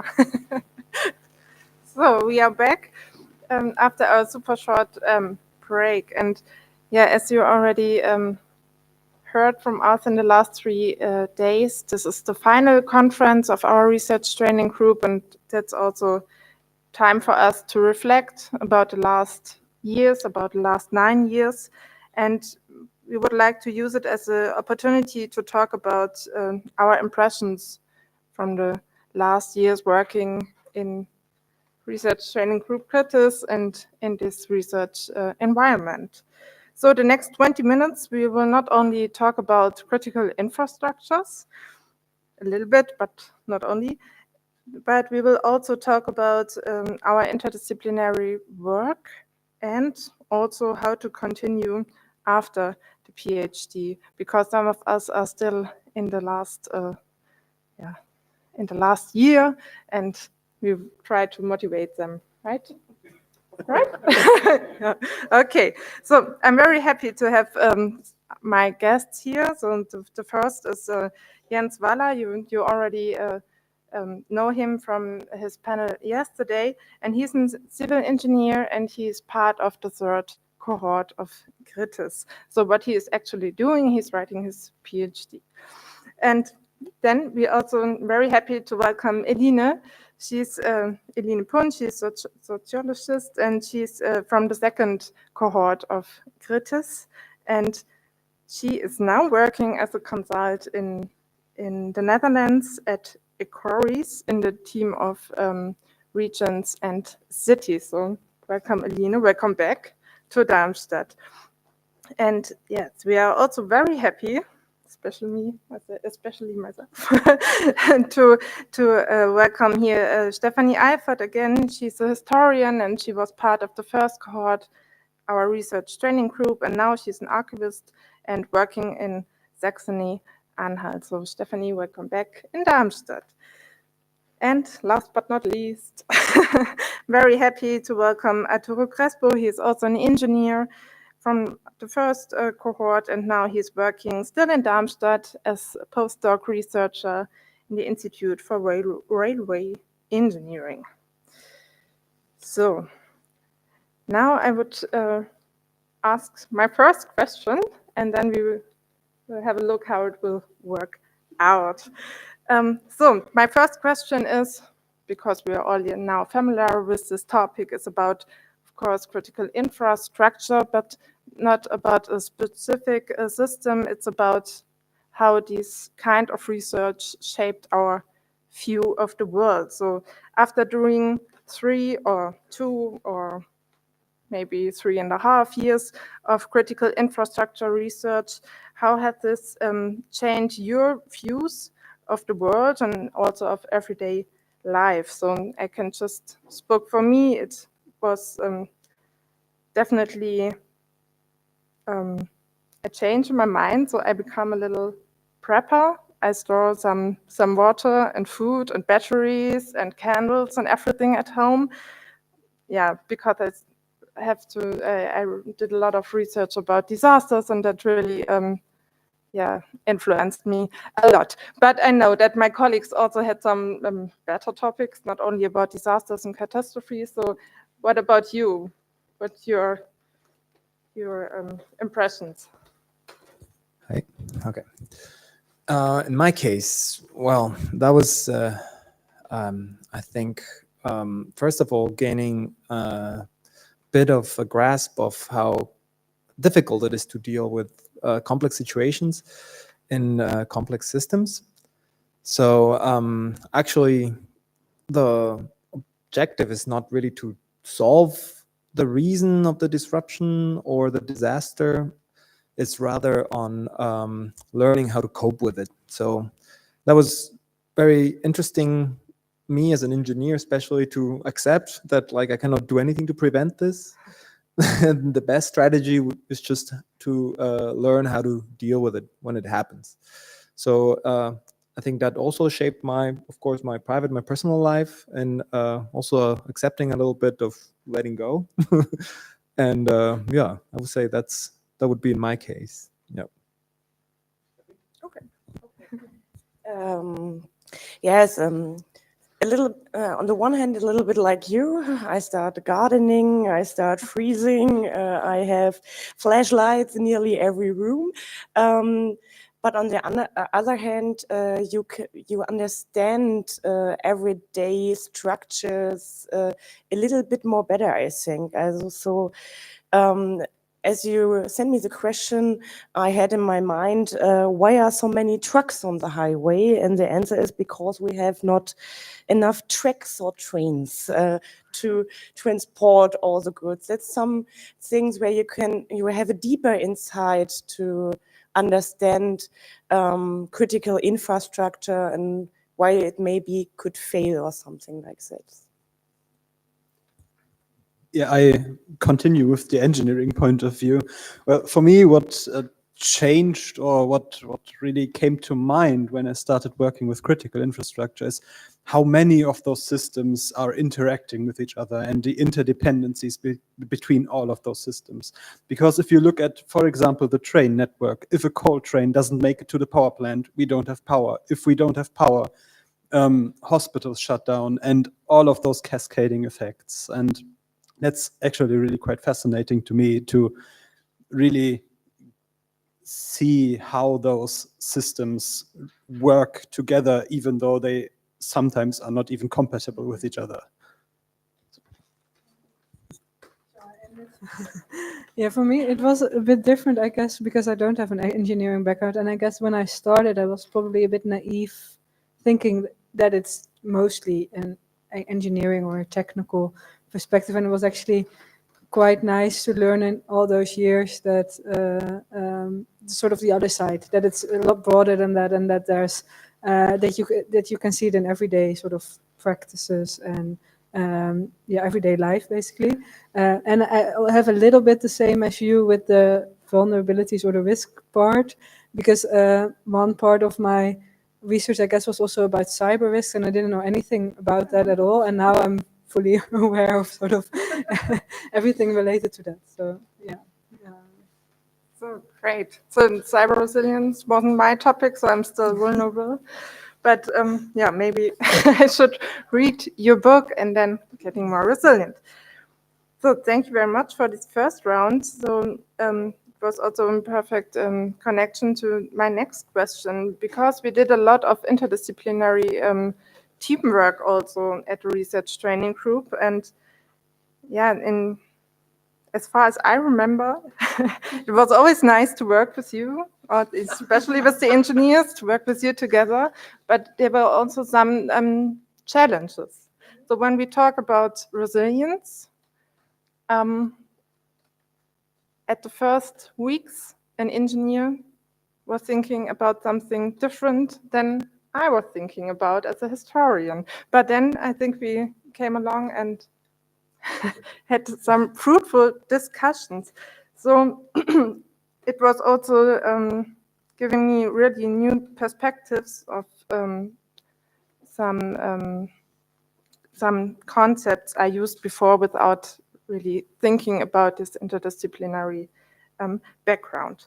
So maybe you also remember some moments of frustration, but also some happy moments when you had great discussions with each other between the disciplines, and you can share some memories with us, and also, of course, some tips, because I think interdisciplinary work will be the future, and then we should improve our working mode.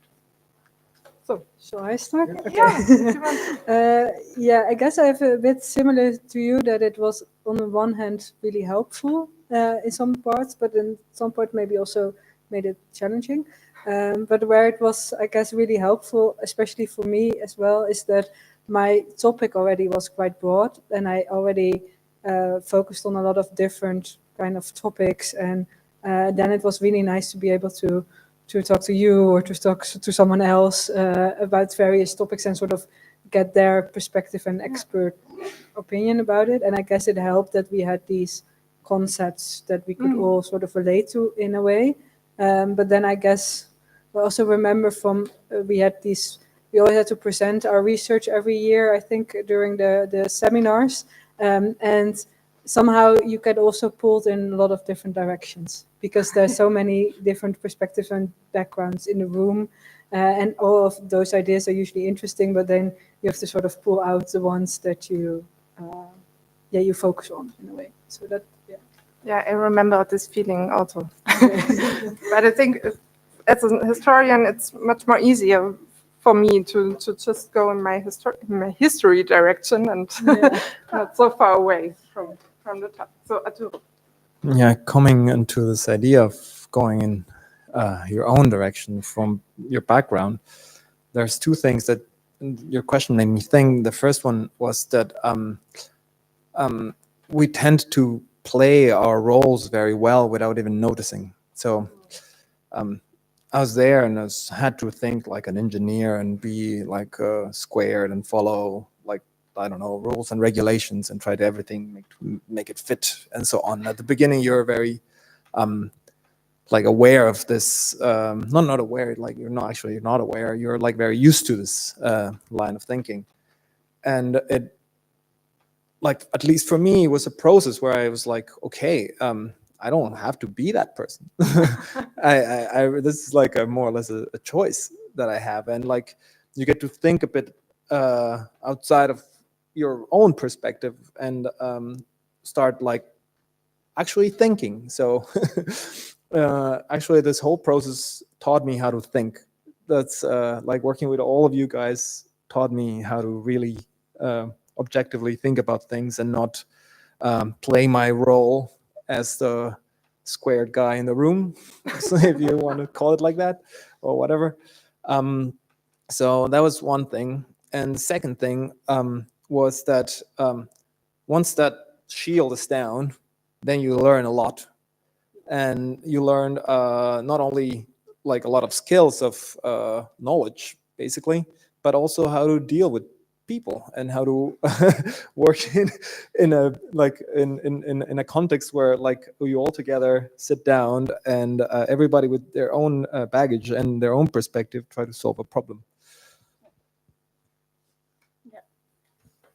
Yeah, at first, these moments of frustration. I think 2019, Anweiler, our first retreat of KRITIS, I had to discuss with our informatics what is vulnerability. I'm a medieval historian. It was not too easy to find the least common denominator. But after a little while, I think we found a solution for us. But there were a lot of very, very nice moments because you can participate from the knowledge of each other. Yeah. From the knowledge on the one hand, the motivation on the other hand, but also the knowledge. I had a chapter over a bridge. I'm not an engineer. I will not be anymore one, but I had an engineer in KRITIS and I asked him, can you read this chapter? And this was, one of these good moments to have this, knowledge in the group. Yeah. Yeah, I totally agree. I find it incredibly stimulating to work with so many different disciplines together, because what I noticed was we do have similar methodologies and similar modes of thinking, but from the different perspectives that we have from our studies, from our own research, it's incredibly interesting getting into that communication with each other to talk basically about the same topic, but with different viewpoints, and discuss them and try to understand them in a collective manner. And I think that this is incredibly important, because when we think about the real world, basically, we never have only engineers working with engineering stuff. We always have to cooperate with different people, at least in the engineering field with policymakers, for example, and we do need to understand them. And that was incredibly interesting and helped me basically to understand also understand the world better. At least that it was for me. Okay, thank you very much. So my next question what aspects from your Kritis time are useful for your new job now? But you already mentioned it. So Arturo started thinking, congratulations, that's good for your new job. And yeah, I think that what Jens already mentioned is that you can bring some new perspectives and have a common understanding of other disciplines, of other backgrounds. But maybe you have some more ideas or some more aspects that they are helping you in your new job now. So maybe Aline can tell us something, because now she's working as a consultant with, I think, very different people. And Yes, your yeah. experience from Kritis, are they helpful in your daily work? Well, I guess it's still similar also to what you were saying, that you work, I guess, in this job now that I have, also with people that are from very different backgrounds. And what I do now is I do policy evaluations for like all kinds of levels of government in the Netherlands, but that can be all kinds of different topics. So it can go from like energy to cultural heritage to, I don't know, yeah, it can be a lot of different topics, and you work together in small teams with all kind of different compositions. So I think I can use a lot of what I also did at Kritis there as well. Yeah, so I guess that's probably the main thing that I can use now. Do you have any other? Cultural heritage is my thing as an archivist. Yeah, yes, and at the moment I'm deep in this, writing risk analysis for cultural heritage institutions in Saxony-Anhalt. That's one point. That's the knowledge point of this thing.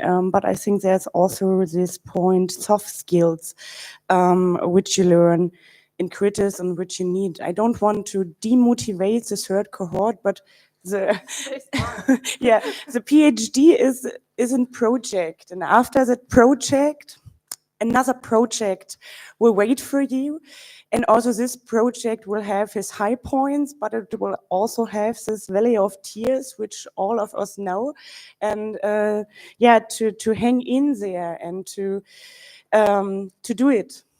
That's the point which you learn in such graduate schools as Kritis, I think. Okay, thank you. So now we need some motivation words Yeah,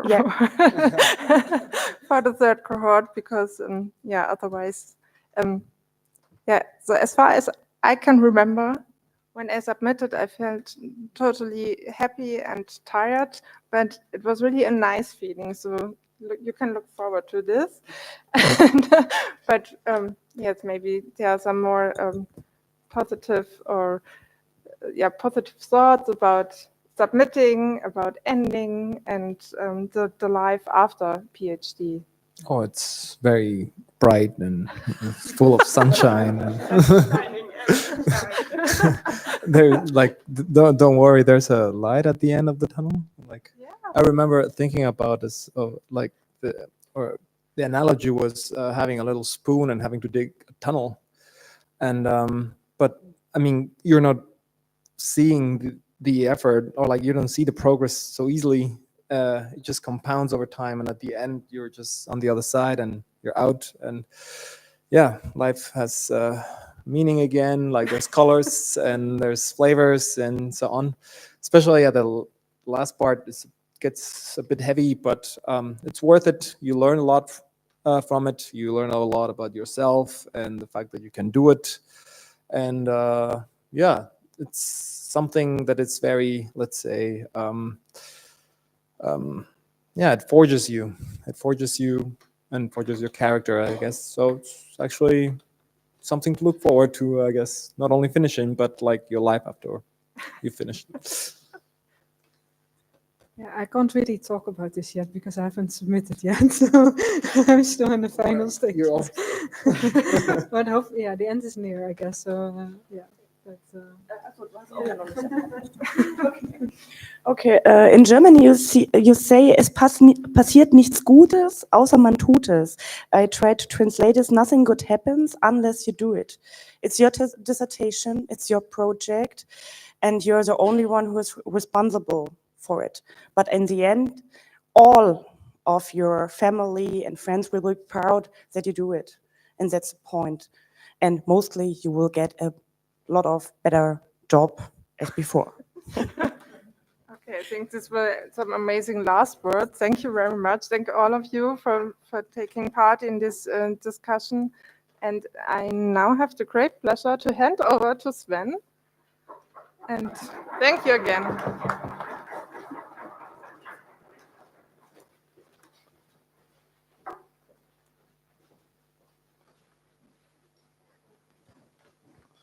So we're very happy that this conference was a meeting point for many current and former members of the RTG. So the previous talk was a nice closing, I think. So thank you for that, and also for the motivation. As our conference comes now finally to an end, we would like to thank all speakers and all moderators for their inspiring and exciting contributions. To all those who took part in the discussions, to the members of the HDA for their streaming support, to our student assistants who helped us here, and also especially to Elena Dingerson, who worked here at the conference, mostly behind the scenes, so everything ran smoothly. And also helped our conference team planning helped in the planning process really a lot. So thank you for that. And we are at the end now. We hope you all had a good time here in Darmstadt, and we wish you a safe journey home. Thank you.